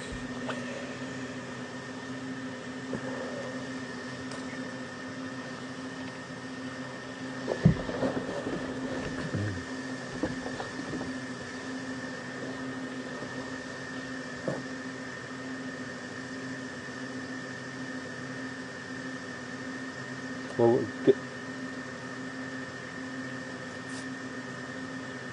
Debbie asking what Karula means. Karula means peace. Peaceful. I wonder if will we be able to see the impala from the camp? I can see them from here. Because I don't want to be, I want to be, if they're going to be coming this way, I want to be in a position that I'm not going to give his position away, that we can be in a neutral position.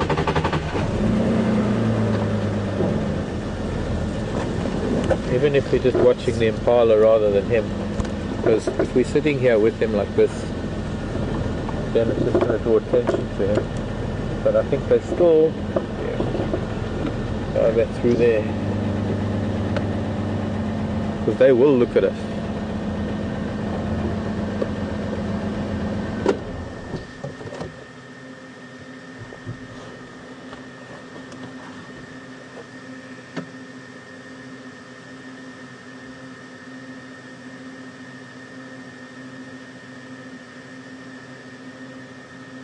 Once again, a beautiful sky this evening, although it is a little bit obscured by trees.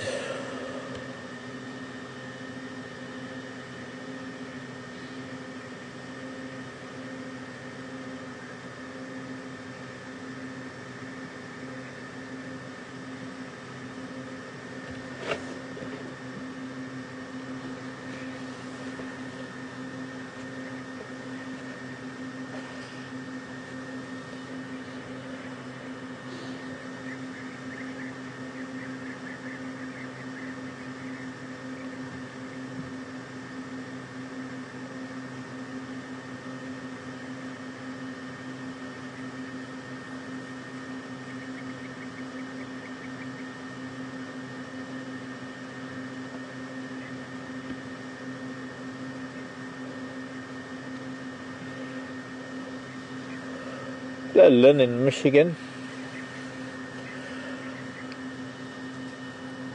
Lynn is asking a question about the succession of or rather the how this is likely to play out with these two boys and their father in their father's territory, and how Mvula will kick them out. Or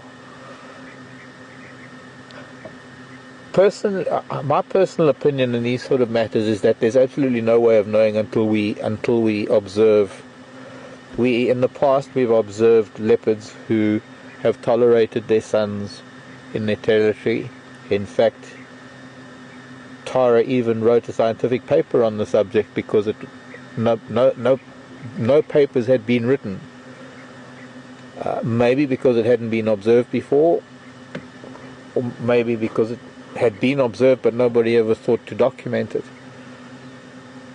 But this is once again one of these things that you can't really put the behavior of one individual down on paper and say that's what all leopards will do. So where one leopard might get very aggressive with his sons and kick them out of the territory, another leopard might just let the process play itself out, where they are in some ways forced to find their own way because their hormones, their lives, the need to create their own territory is a much stronger drive than being actively kicked out of the territory.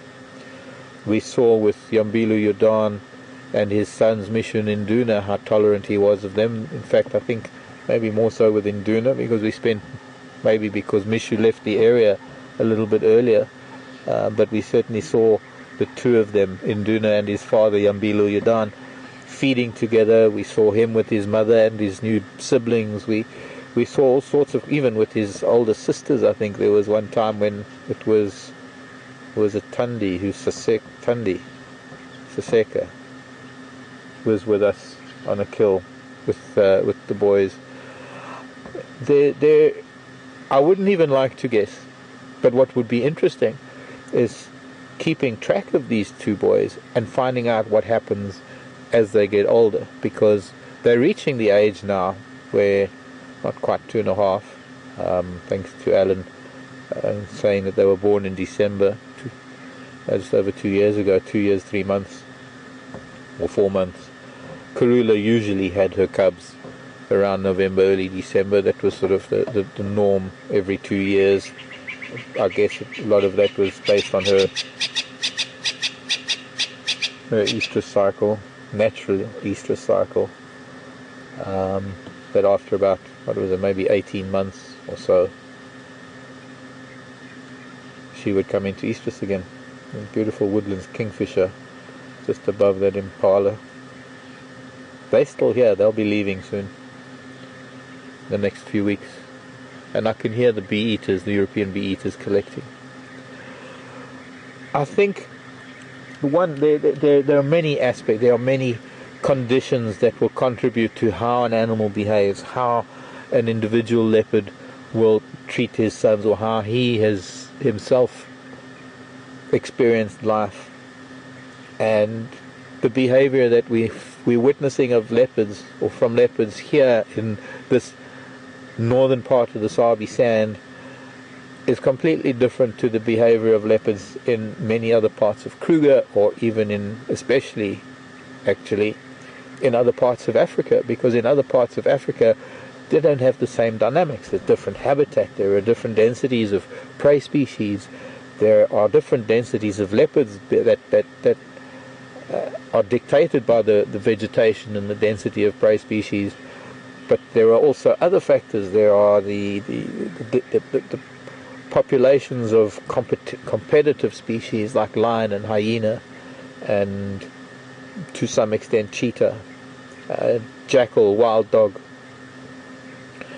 So those factors that vary from area to area, even here in the Sabi Sand, between the northern Sabi Sand and say the southern Sabi Sand, there are different factors that influence the impact on leopard populations, and all of those little things boil up to, or add up to, a difference in the way that animals behave And so I can't tell you what Mvula will do.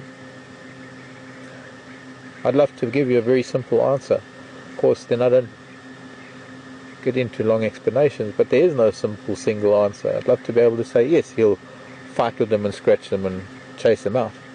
It's possible that that could happen. That is a possible case scenario. They might even challenge their father. There have been times when sons have challenged their fathers and had a big fight with them. But I don't think it ever happened with Yambilu Yordan and the two boys. And I think it's one of the very reasons why I just love nature, is that there is constantly different behavioral things. They're different. You might be seeing the same animals, but you never know what they're going to do. You never know how they're going to react. So we're getting close to a time of the day when things are going to start happening soon, and I'm hoping maybe I'll have to get Brent over here and we can go and make a fire for fireside chat.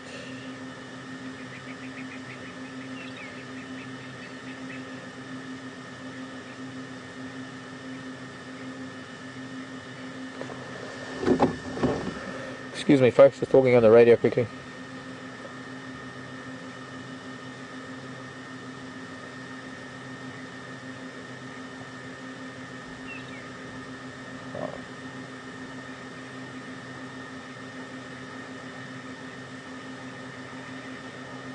Elena from the Ukraine, welcome to our drives. And quite an interesting question. If I'm not mistaken, if I can get it right, Alex might be able to correct me. What is it? There's something bigger back there. How leopards find their mate, and is there possibilities of inbreeding? I think there is, especially in places like this where the density of the population can result in I suppose, a cross-pollination of genetics. Usually the behavior of leopards, usually the way it works, based on how they establish and maintain territories, is that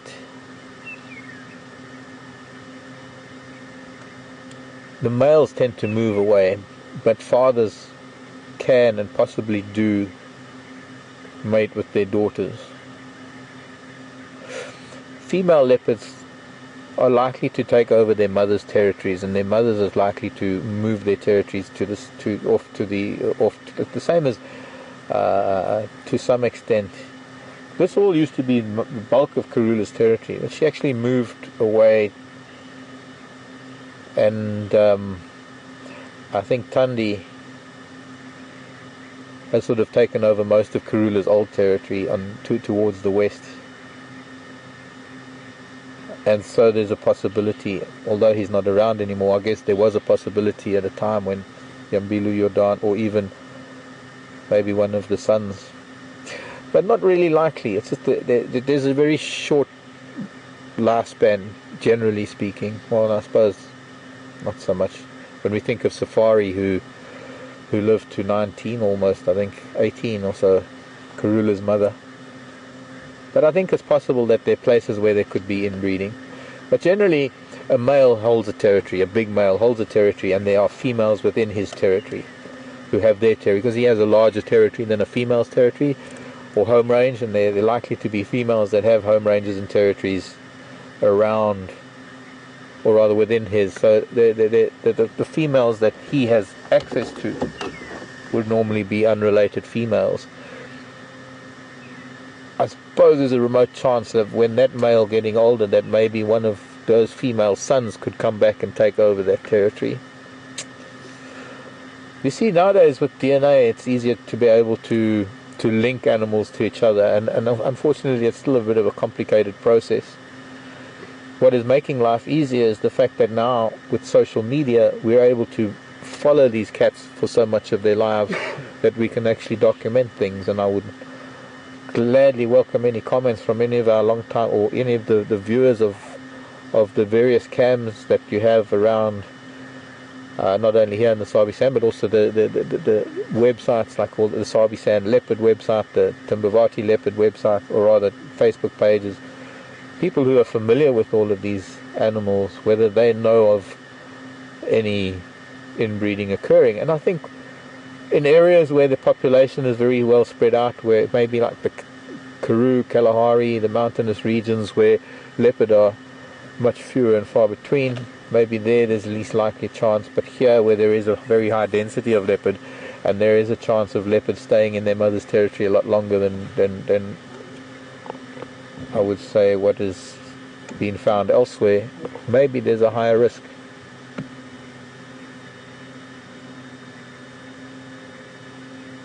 What have you found? A go-away bird. In a Zuzi, please. Pardon? In a Zuzi.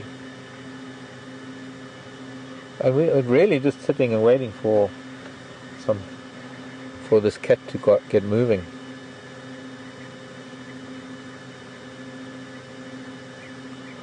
Andrew's finding other things.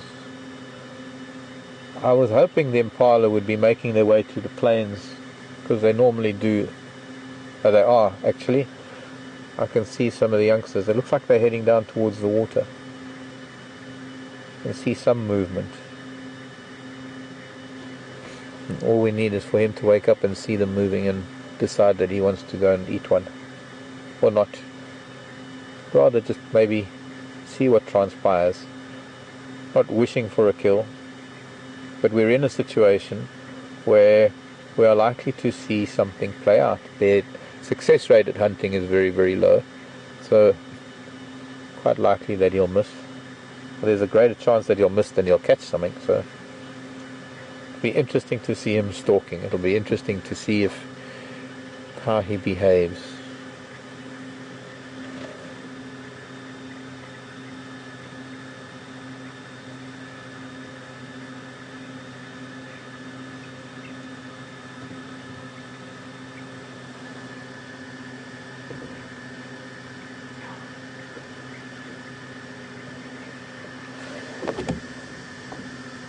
Brent, come in.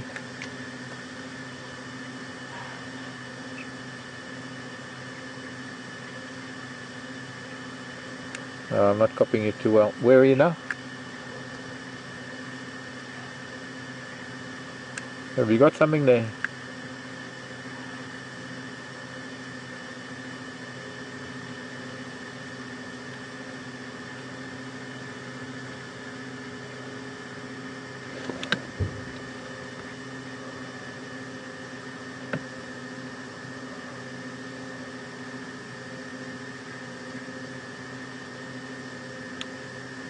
Alex, maybe you can relay. I'm not copying Brent.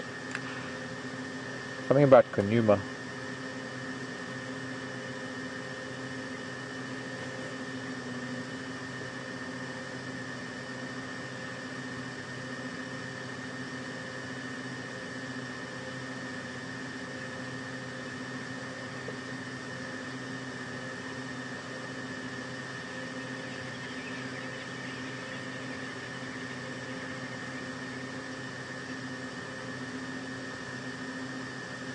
Okay, good. Yeah, that's what I was hoping for.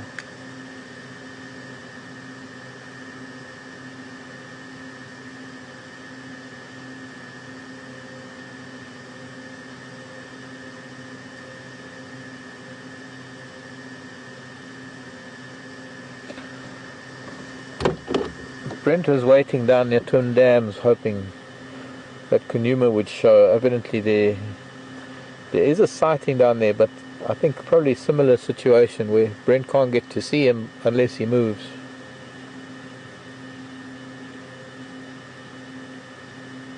Maybe because he's just south of the boundary.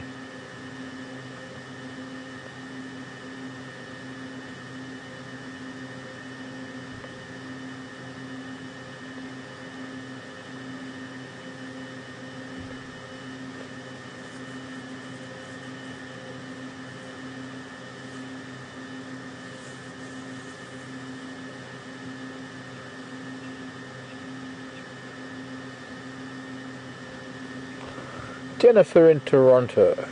Hello Jennifer, nice to hear from you too. Do I think impala learn to avoid areas where leopard are likely to hunt? So they maybe use a different route to the water, or... Do you know if I think everything is so random that to a large extent there's no pattern to anything so I don't think there's anything to learn from that point of view. I think, and here we go again, it depends so much on circumstance. A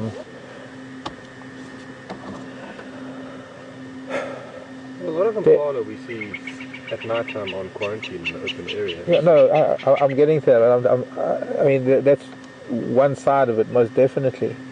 That even though leopard, lion and cheetah have hunted on that open area, they are forced to still go there because that's their habit. Their nature is to go to the open area. But I'm thinking also in terms of waterholes, and they have specific pathways that there could be a lion every week hunting them on a pathway, but they will still use that pathway to get to the water. It's not a case of them learning.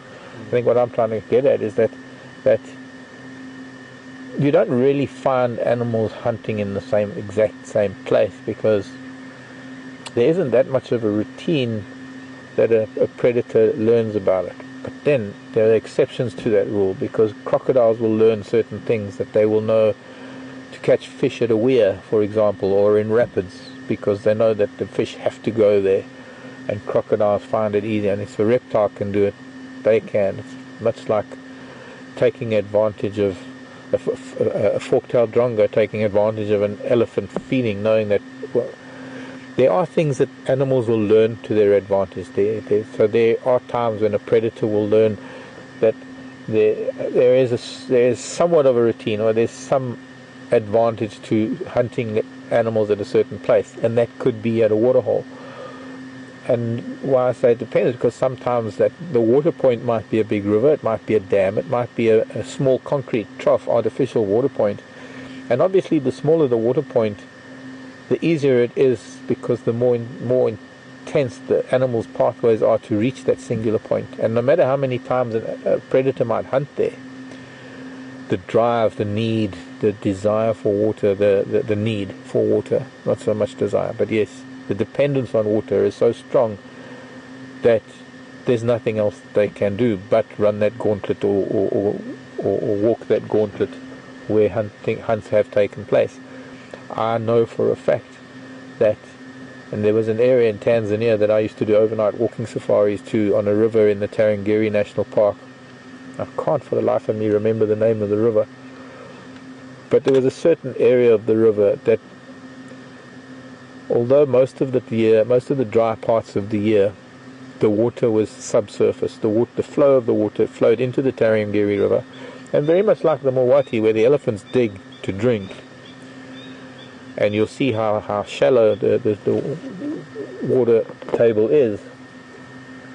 Situations like that, where in this particular river, there was a certain patch of the river where the water surfaced again and ran above the surface of the sand, created mud wallows on the edges where the clay was, and then disappeared into the sand again. And that must have been the status quo for centuries, because for centuries leopard and lion have hung around at that particular point on that river, because they know that animals have to come to that point. And it didn't matter, even if they were on a kill, animals will still walk past them to go to the water. So I think there's something lacking in that ability for animals to learn to avoid, but there's also, it's overcome by the instinct and the drive and the dependence on having to get from A to B, and regardless of whether there's going to be a predator there or not. But one also has to look at it from another point of view, in that an animal will hunt, a predator will hunt in a particular spot, and it won't need to hunt again for some time. So either it's a reprieve for the animals, that there won't be any hunting for some time, or that predator will then move on to another area of its territory and hunt elsewhere, because its presence from the previous hunt means that animals know where it is, and once again, no element of surprise anymore.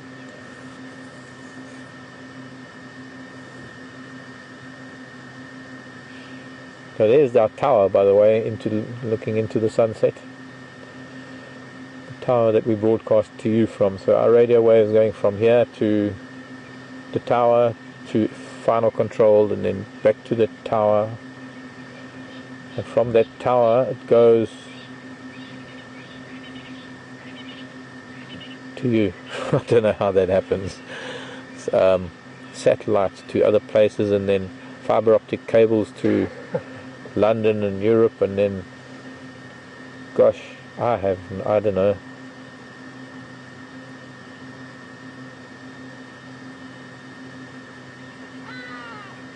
Complicated. I see a cat moving. I see a cat maybe stretching a little bit. Impala heading down to the water. So they're moving away.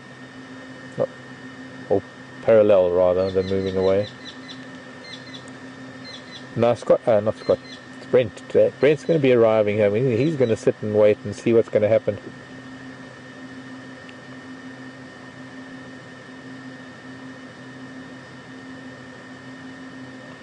Pinky swear in Michigan.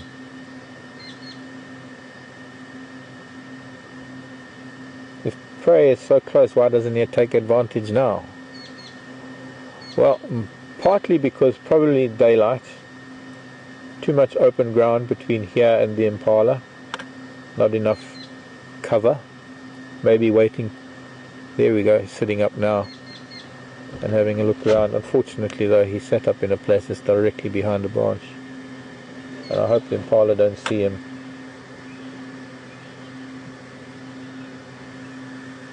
Right, let me move a little bit. But I think he's getting ready to maybe move. We'll see. Maybe he just wanted a nap.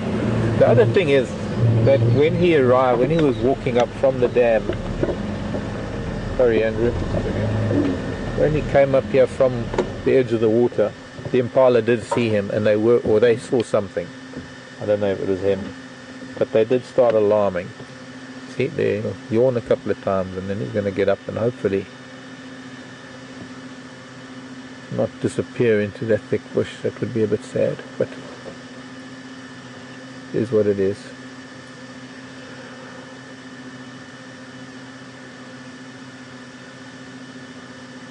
Only he knows why he didn't hunt them then. I mean, he did go into sort of a stalk mode. He was sort of stalking. Bless you, bless you. That beautiful shot of him. Big yawn. Why? What's the bingo? Somebody shouted bingo.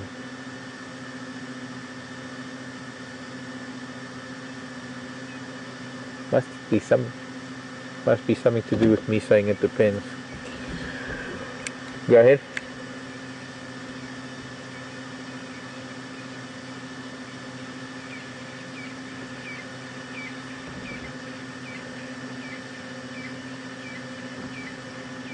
Well, come to the Ingwe.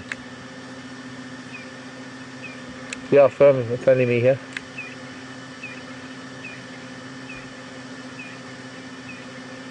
Just come up on Booby Road. He's on a turn out now, I'm just off the road. Wunderschön. Brent's on his way. We need to go and make a fire, and the reason why we need to do it is because of Fireside Chat needs to be broadcast from Wendy. So we'll set up with Jigger, and Brent, you'll stay with Brent until 7ish. And then these impala are getting close, eh? These impala are getting close. They're right on our left. And he might even start seeing. Yeah, he's looking at them now. Yeah. No, he's just looked at them. So, wiping his eyes.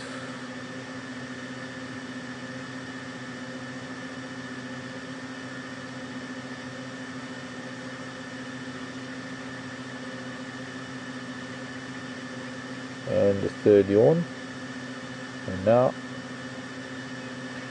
What you gonna do when they come for you? Bad boy, bad boy.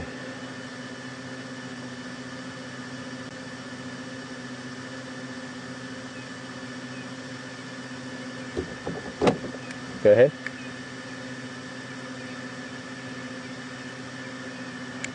Still on charge. Big push, see. Cool camera room.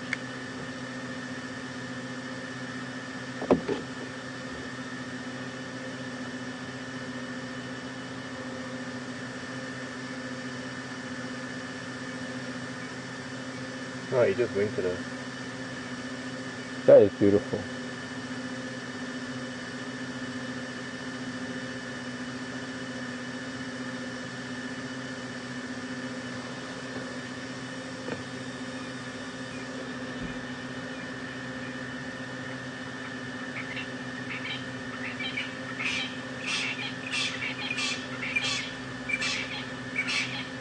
The wonderful sounds of the daytime closing down. The francolins that are some of the last to call. Always the francolins settling down. A very typical evening sound. And I think it's the fork-tailed drongos and maybe the woodlands when they were calling. Haven't heard the woodlands today. It's still around, but I haven't heard them calling. No need for territories, I suppose. They're going to be heading back into Africa. But the drongos also try to get the last word in. The occasional robin singing into the darkness before the nightjars and the owls and the thickneys and others take over.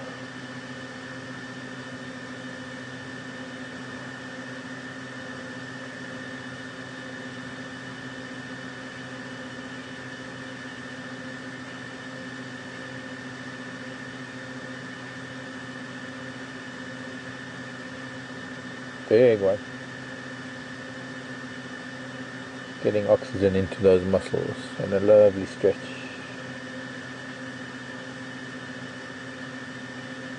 Oh, okay. Turn your back on me.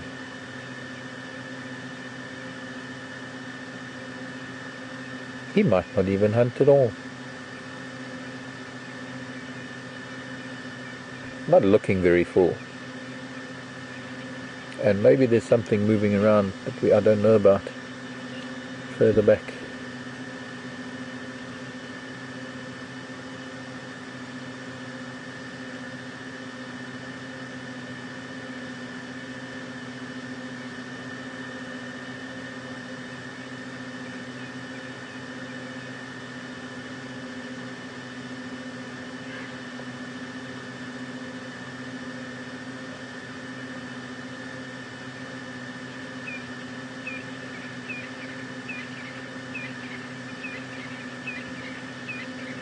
That's better.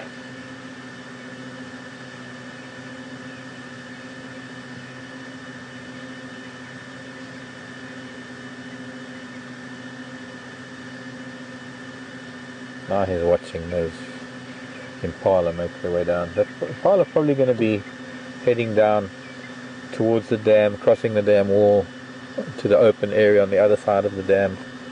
There's certainly not enough open here for them, and it's way too dense for them here.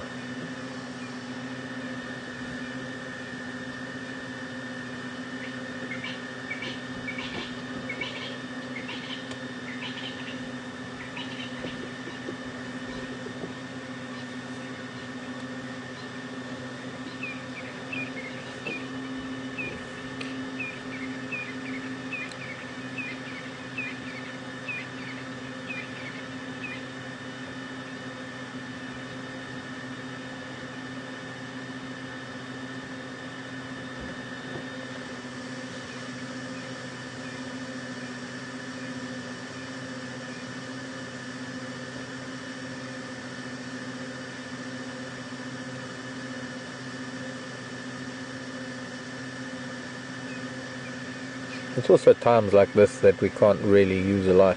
We have to rely on the camera's ability to see, to open up the aperture and with both prey and predator in the same area, one can't put lights on this just yet.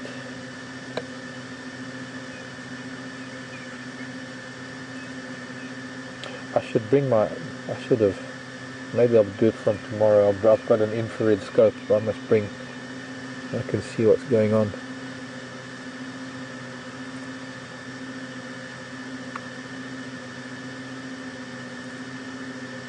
It would be good then to maybe get an infrared cover for the spotlight, which I've got at home.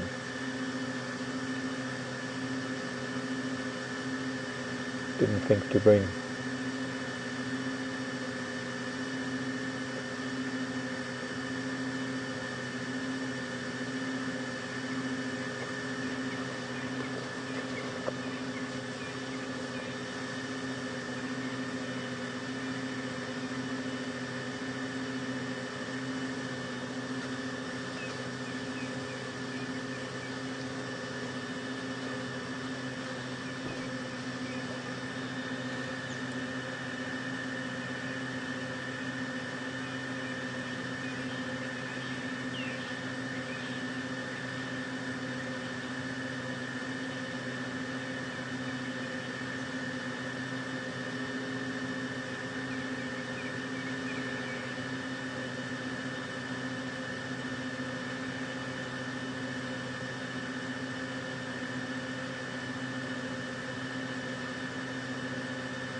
I think you can hear something.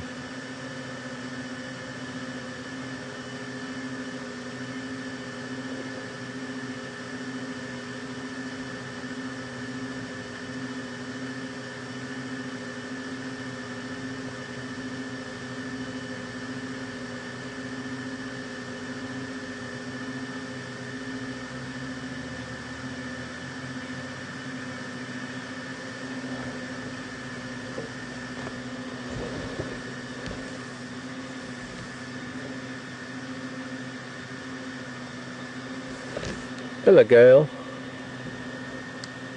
Gail's asking if I know where Kula's other children are. Well, we know that Shadow is at home in Arathusa. Tandi, I think, is further to the east, sort of in Koro Chitwa. Hello, hello. Thanks. No problem. Okay, so the mala that are moving here down, did you see any at the water? Okay, so they just, Only buffalo. okay, so just down here off to the left, the mala been going down there, and he's sort of watching them. He was hungry when he saw him this morning. Yeah, he's a little bit scar. Okay, we're going to go make a fire. We'll see you at Fireside Chat at 7ish. Perfect. Perfect. Bye-bye, QM.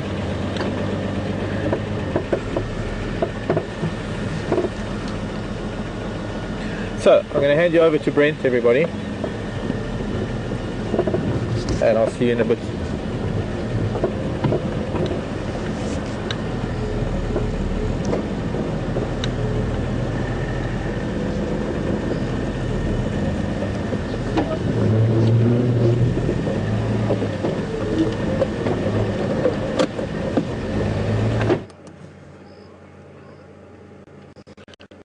Hi guys, I'll be with you in a second. I'm just on the radio. Elvis, it's Brent here. Mark's left the sighting. Only one station here.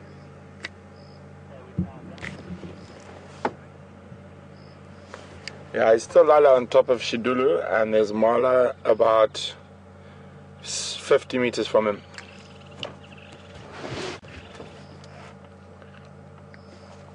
So, Brian, if you want to just pan through to below that big knobthorn there, you'll see there's a herd of impala.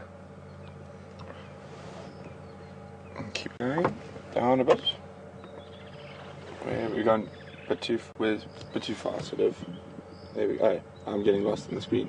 There we go. A little bit to the left. A little bit more to the left. There. You see that? There they are. There's the herd of impala.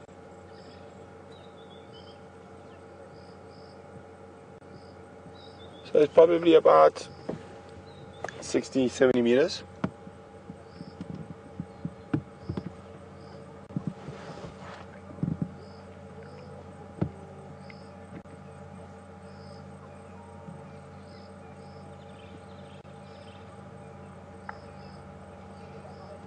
So we're not going to turn any lights on or anything at the moment, especially with the proximity of in quarantine to the impala.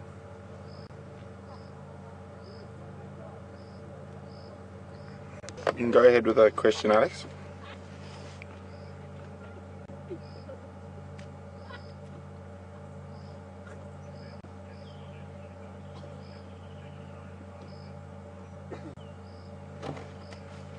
Good evening, Beth from California. Welcome on Drive with us this evening. Beth's asking that if leopards hunt at night, how do impala protect themselves from the leopards at night? Beth, impala being one of the animals that's almost eaten by everything, they have quite a, not sophisticated, but extensive oh, there's a buffalo grunting in the background. Extensive different things. And their hearing is very good. Their sight is very good. Even though their sight at night is not nearly as good as a leopard or a lion's, it's still infinitely better than ours. And the other thing that impala do is because they breed so successfully and they live in herds, their main success is that, well, in a herd, if there are 50 of me, I've got a 1 in 50 chance of being eaten. As opposed to if there was one of them, there's a 1 in 1 chance of you being eaten. Looks like a buffalo are literally coming up behind us.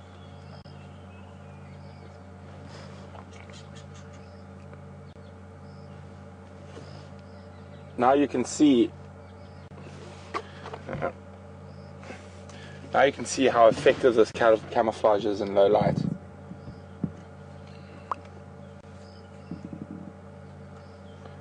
He seriously seems to be playing the patience game. What he's heard is the buffalo walking behind us.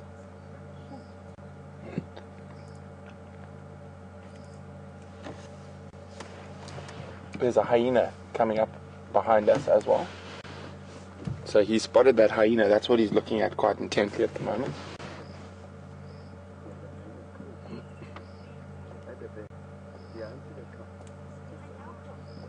There's a hyena just behind you guys. It's going to walk right past you.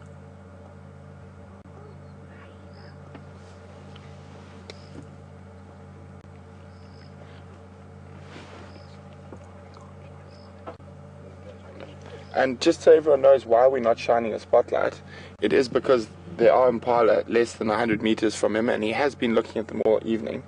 So we don't want to affect a kill, either for him or give him an advantage, or give the impalas an advantage by shining on him and letting him be seen. As you can see, he's watching that hyena. The hyena's actually gone around the back of him now.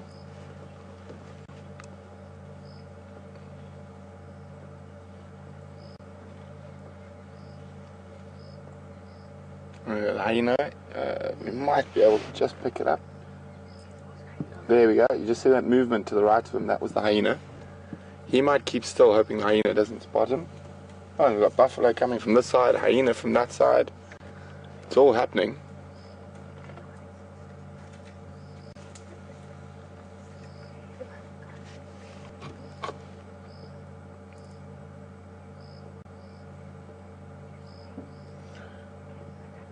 So I'm just going to do a quick flash with the spotlight, not long enough for anything, just so I can see what's going on, so we know how to position ourselves. Okay, just checking where everything is.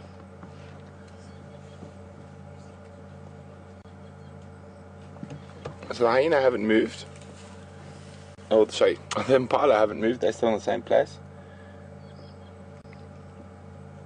At the moment he's staring quite intently at the buffalo that's behind us.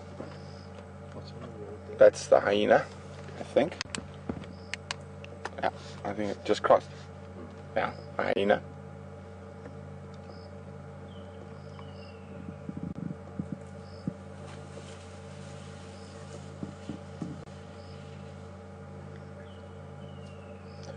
You can just hear that and that crashing through the branches behind us is the buffalo. I can see 2 of them, 3, 4, 5 of them at least. There could be a few more buffalo bulls behind us.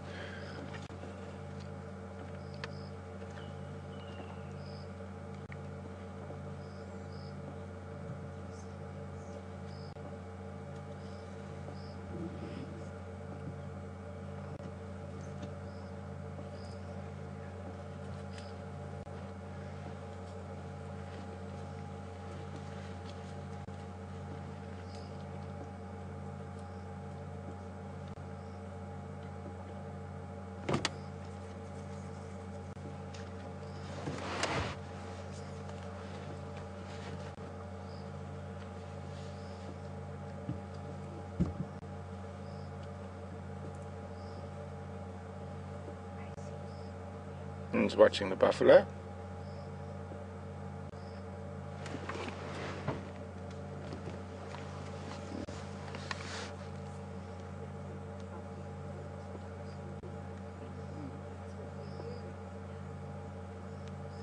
The one buffalo stopped in the road in front of us.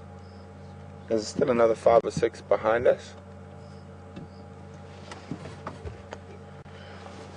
Sorry that we're not able to lighten it up any much, but we, as I said, we don't want to affect.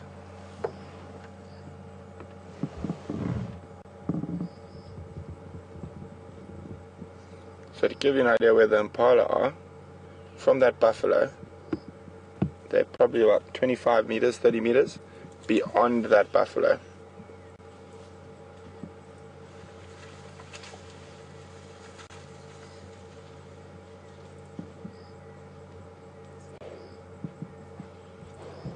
He's coming towards us now.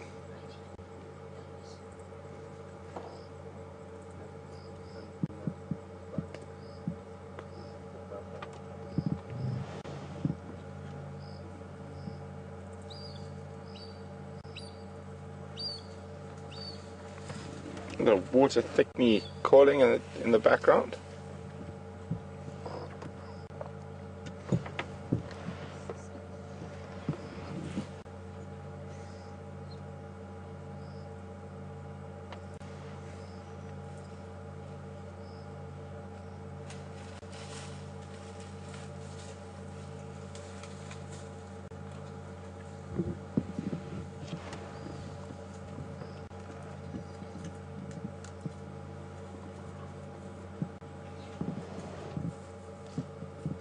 So guys, we can just make him out with our naked eye at the moment, the leopard, and I know the camera is struggling.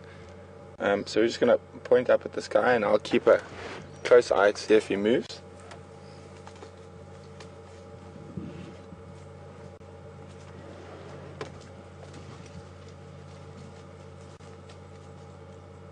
Hello, Dugger boy. There's a buffalo, probably about 4 meters to the left of us at the moment.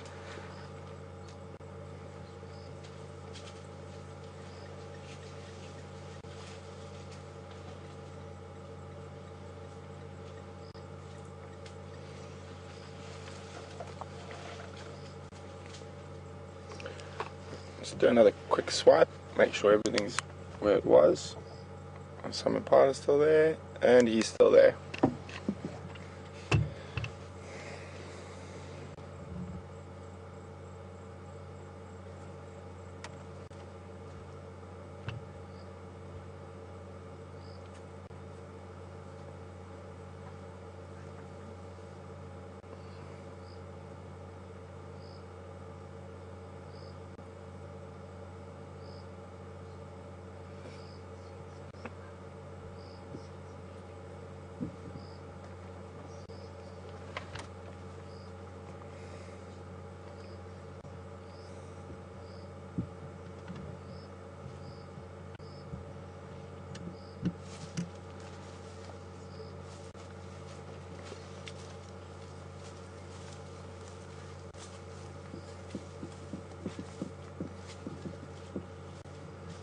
While we're waiting for something to happen, please remember, guys, send your questions in on email to questions@WildEarthTV or use that hashtag Safari Live on Twitter.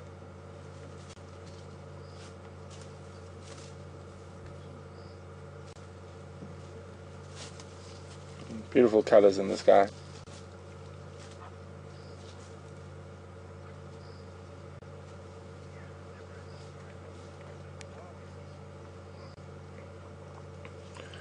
Good evening, Deborah from Ontario. Deborah was asking, what is that star in the sky? It is not a star, it is a planet. It doesn't twinkle.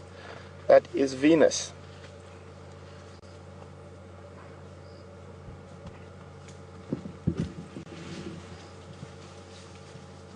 Being surrounded by buffalo at the moment. I'm sure you guys can hear all that and bushes crashing.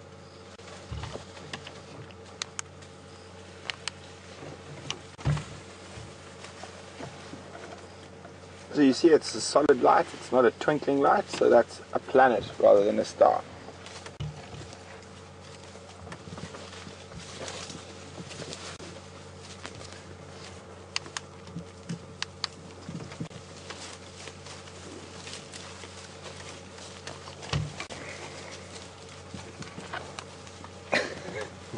I mean, if you want to go on the buffalo, I'm just going to put it in the air, like that. You can see, I'm not shining on anything, just showing you guys where the buffalo are crossing in front of us.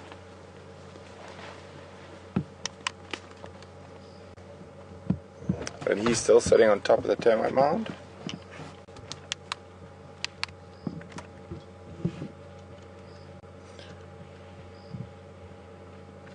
Good evening, Kim from Chicago. Welcome on Drive with us this evening. Oh, Kim would like to know, Kim, just stand by. I'll get to your question now. There's just a bit of action going on. He started moving.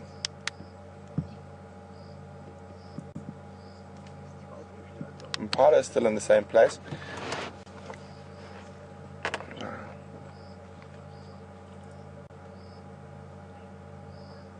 Good spot, Brian.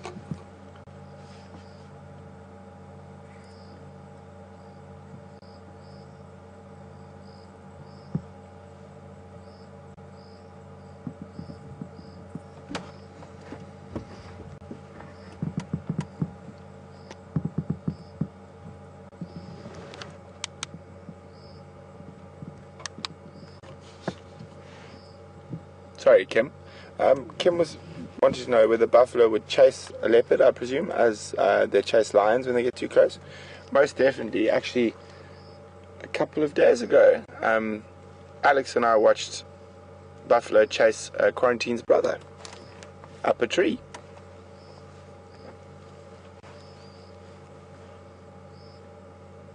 You mean Brian? Sorry? I was with you on the vehicle. Was it you? I thought it was Alex. No, it was me. Oh, sorry, it was Brian with me. Sorry. Tardy. Oh, getting confused again. It's all the Karula hunting.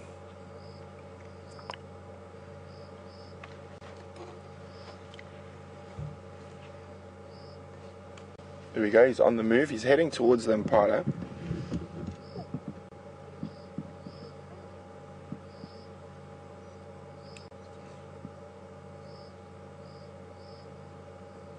This is where it becomes quite difficult to follow cats hunting at night. So what I'm going to do is I'm not going to turn on any lights. I'm just going to move into a position where I think something might happen and then switch off and stay completely dark in that position. Unfortunately, it happens quite often that you lose the animals during the hunt because you don't want to affect what's going on. I just want to get ourselves into a position. I see him. But once we get into that position, lights all off, and we just sit and we wait.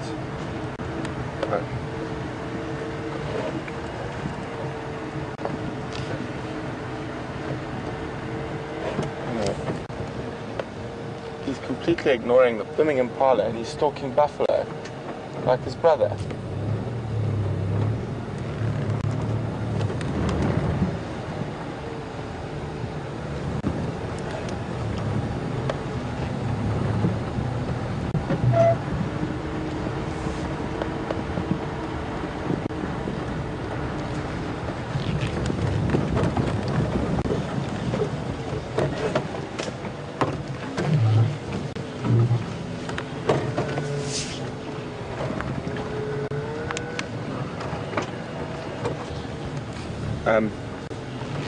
So we're just going to stand by right here. I think this is the best spot and see what happens.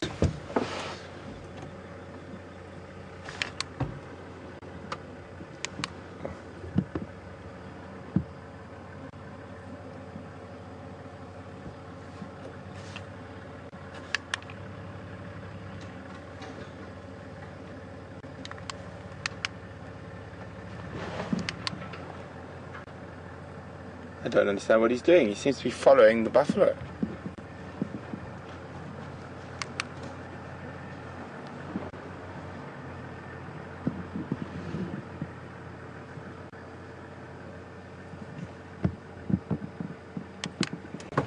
Okay, sorry about the light, guys, but I don't want to affect what's going on.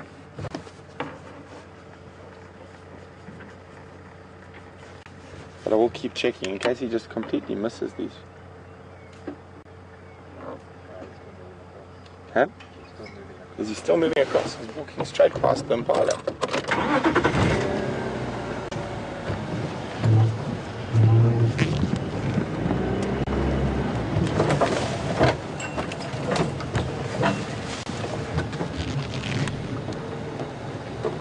Oh, and he's heading back down. Okay. I'm just going to turn the vehicle around so we're facing right.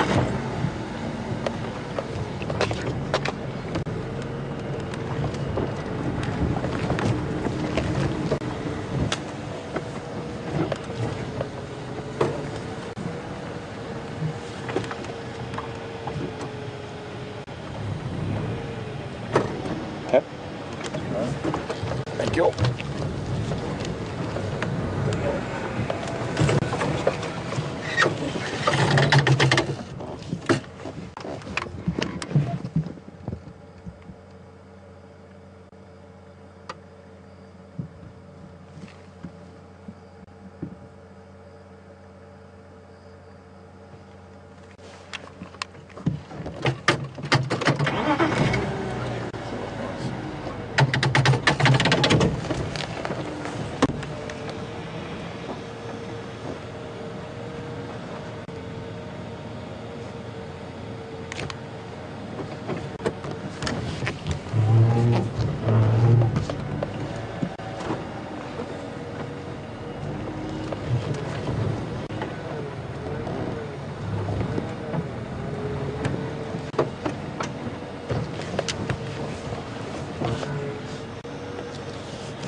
Get him?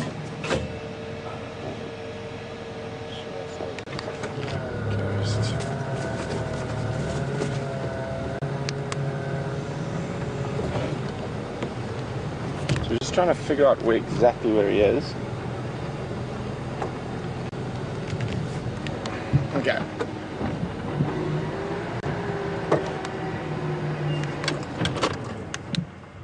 And then Paolo there. Okay. Now it's a patience game.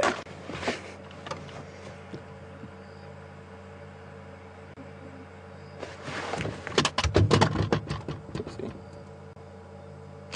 And it's just us here now.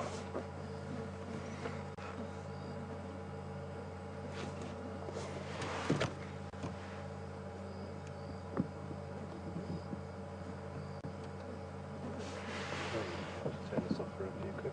Sorry, no problem. The bug's looking outrageous.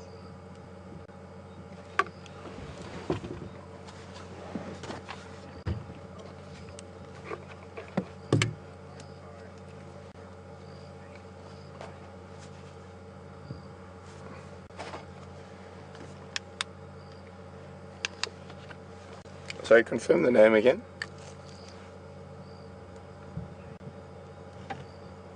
Good evening, James from Kansas City.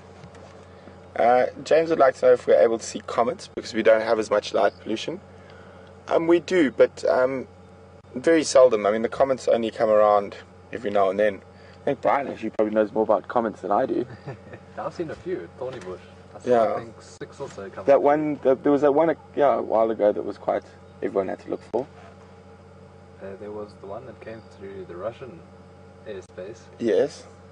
that exploded with the equivalent of 20 Hiroshima bombs in the air. Wow, that's incredible. Luckily it landed over a not such a densely populated area, but where it did explode caused hectic damage. Okay, guys, he's moving towards the Impala in full stalk mode at the moment. He's literally going to cross the road in front of us in a few seconds, I think. Yep. So the Impala about 25 meters to my left. The Leopard is probably 30 meters from the Impala now. He's going along the edge of this darker area next to the drainage line. You can see those trees silhouetted. So using the darkest section of the around, I think he's got a very good chance here. So unfortunately from now on, we are dark. Every now and then I'll just flash the light quickly just so we know what's going on. But I won't hold the light on either the Impala or the Leopard.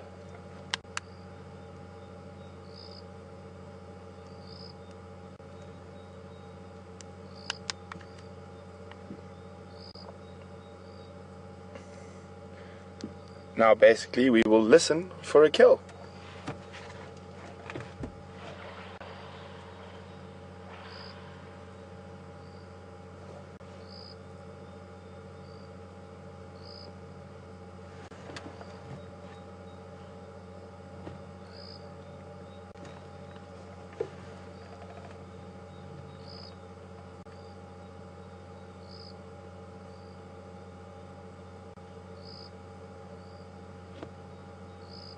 And the likelihood is, if he kills, you'll try kill very quickly and get it up a tree quickly because he knows the hyena's in the area.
I'm just going to move forward a skosh. I just can't see where the Impala are. And he's passed through here, so there's no danger of us. Oh, they've disappeared.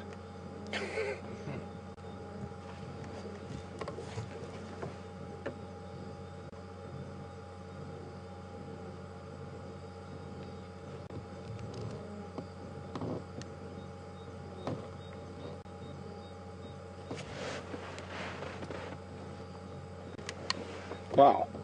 everything's gone. That's one of the problems with trying this. We're still gonna have a look around here. But literally, so we saw the leopard cross in front of us go into here, and the impala was standing here. Hang on, let me get there. Sorry, in this open area here, all around here, and now there's nothing. I'm just gonna have a quick look around.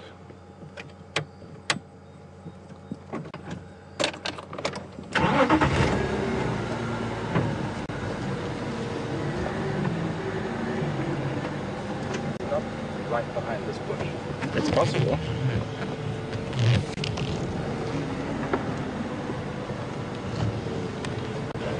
Oh, there's still impala there.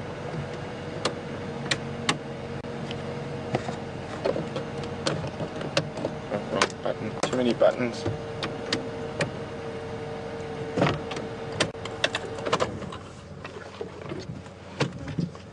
There we go.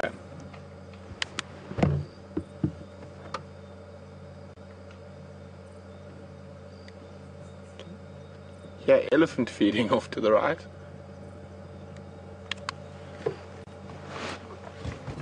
So now it's the patience game again. Sometimes these stalks can last up to half an hour. Never know.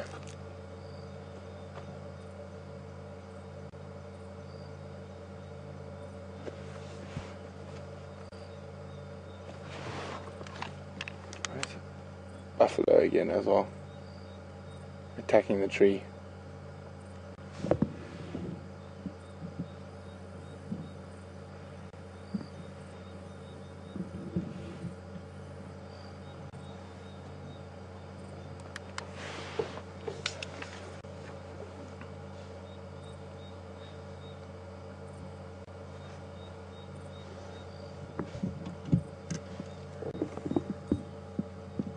Guys, we're going to turn that little light off that's on me, otherwise we just get completely covered in bugs.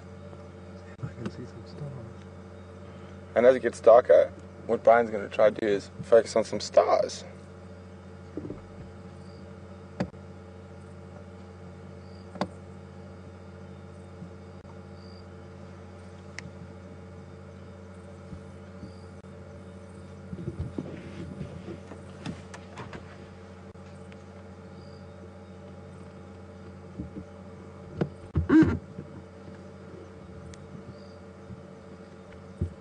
What are you going on? Is that Orion? Yeah. There you go. You can actually see a little bit of your Orion's belt there. Let's see. I can't really see there. Not really. No. A little bit there. Are you on these three? Yeah. You're on those three? Yeah. I don't know if you guys can just see my spotlight coming in there, shining on the stars. That is Orion's belt. It's quite difficult to show you the rest of the constellation. Needs to be a bit darker still, I think.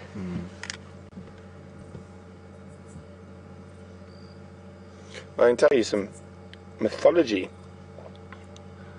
I can never remember.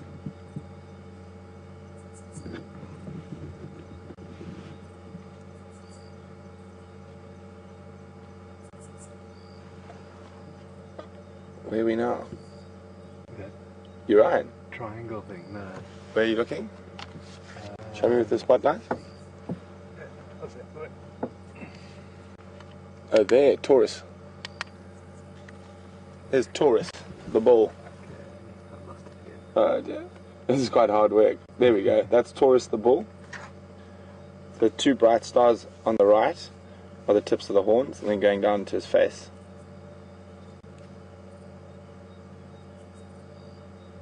But as I was saying with Orion and Scorpio have and I can never remember whether it's Greek or Roman, and there's two of them and I get them confused constantly. Diana was Greek. Was Diana Greek or Roman? I can't remember. I think Diana was Greek.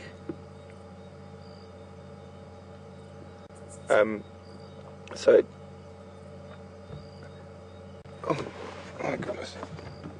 Sorry, lots of chatting. And I'm trying to remember a story. I can't really remember. That's the problem. So, Diana, I think, was the Greek goddess of nature. And basically, what happened is Orion, is also known as Orion the Hunter, is such a good hunter, but he was a very, very boastful hunter. So he would shoot more than he needed, and he would brag everywhere.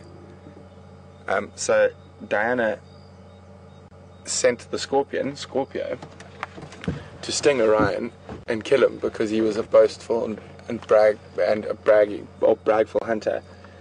But because Orion was sort of that type of guy, he was having a fling with a whole bunch of Diana's nymphs, and so they warned him, and you'll never see Scorpio and Orion in the same sky. You will only ever see half or a piece of each at a time. And so basically, as Orion sets in our east, Scorpio would rise. So here you would only see Scorpio at the moment. This time of year is sort of quite, probably from Is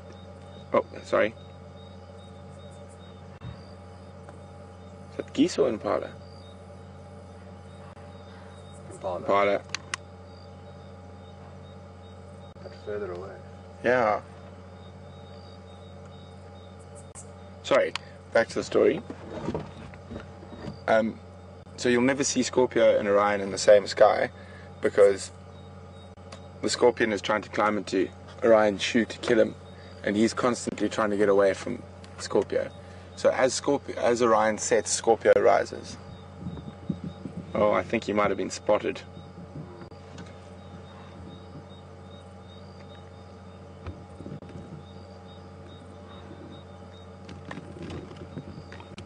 What are those?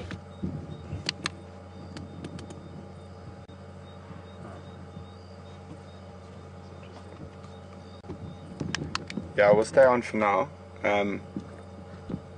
It's very difficult. Those alarm calls almost sound like they're coming from the other side of the dam, not from the impala we're with.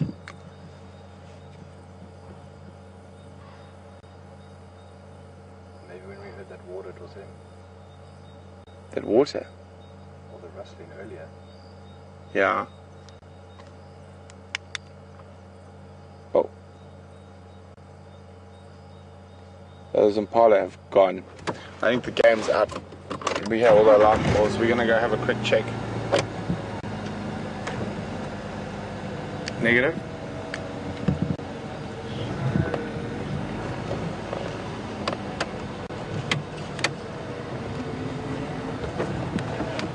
Negative, we should be fine. I think he's been spotted. There's a bunch of alarm calls. I'm just going to see if I can relocate, otherwise we'll close down and leave the area. So he went into here somewhere, and he obviously made a whoopsie along the way, which got him spotted by the impala.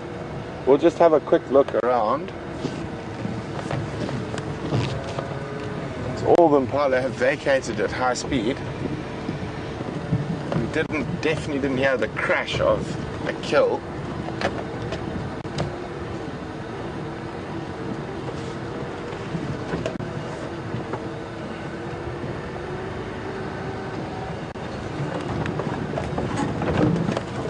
Other impala on the other bank who could have spotted him and let these ones know. You got him? Yeah. Yeah, I see. You can see by his behavior. The hunt is up. Shame, boyo. So he's moved quite far from where we saw him cross the road. So what happened is he came in a theoretically brilliant stalk down below the impala, but on the other bank of the dam. Sorry, I keep forgetting. Sorry, you would. If you go a bit wider there, just show it. So just over there, oh sorry, too fast. Over there are other impala that spotted him and let the impala that he was hunting know that there was a leopard in the area. So it was really bad luck.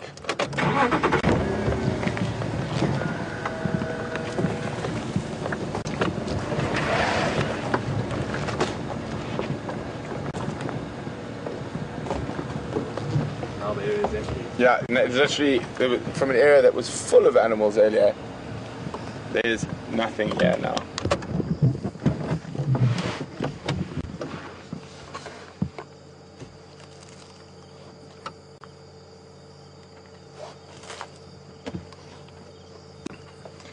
Okay guys, well I think he's probably going to rest up for a little bit and we've got to get to the fireside chat.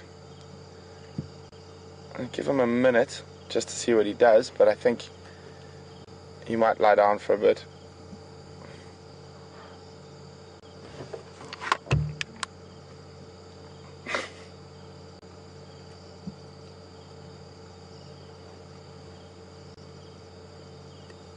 All of them, Paul, are watching him from the other bank now.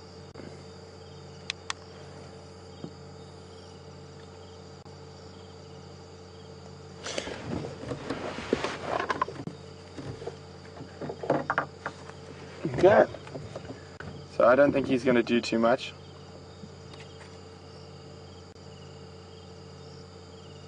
There we go. Boom. So guys, thanks for joining us this evening. It's been a little bit of a frustrating evening for me, although my leopard streak continues. Wow! Sorry. No worries. Although my leopard streak continues, unfortunately I wasn't able to find Karula, but it was nice being able to find Quarantine twice in one day and also end off the day with him.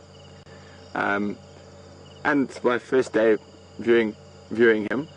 There's been quite a lot of debate who's the better leopard between him and his brother. I'm just going to say I'm going to stay mum on who is my favourite at the moment. I'll watch them watch them both a bit longer and then I'll make up my mind. Although I think we all know who's winning that competition at the moment. So for wherever you are in the world, have a wonderful evening, morning, afternoon, and we will be with you bright and early tomorrow morning. Hopefully we can find some lions tomorrow for a change. You know, you're getting tired of these leopards. No, I'm joking. If I find leopard tracks, I'm going to follow the leopard tracks. And we will be at Fireside Chat in about 5 minutes, hopefully. Or maybe 10, call it. We've just got a bit to drive, and then we'll be going to join Mark at the Fireside Chat. So don't forget about that. So see you in a few.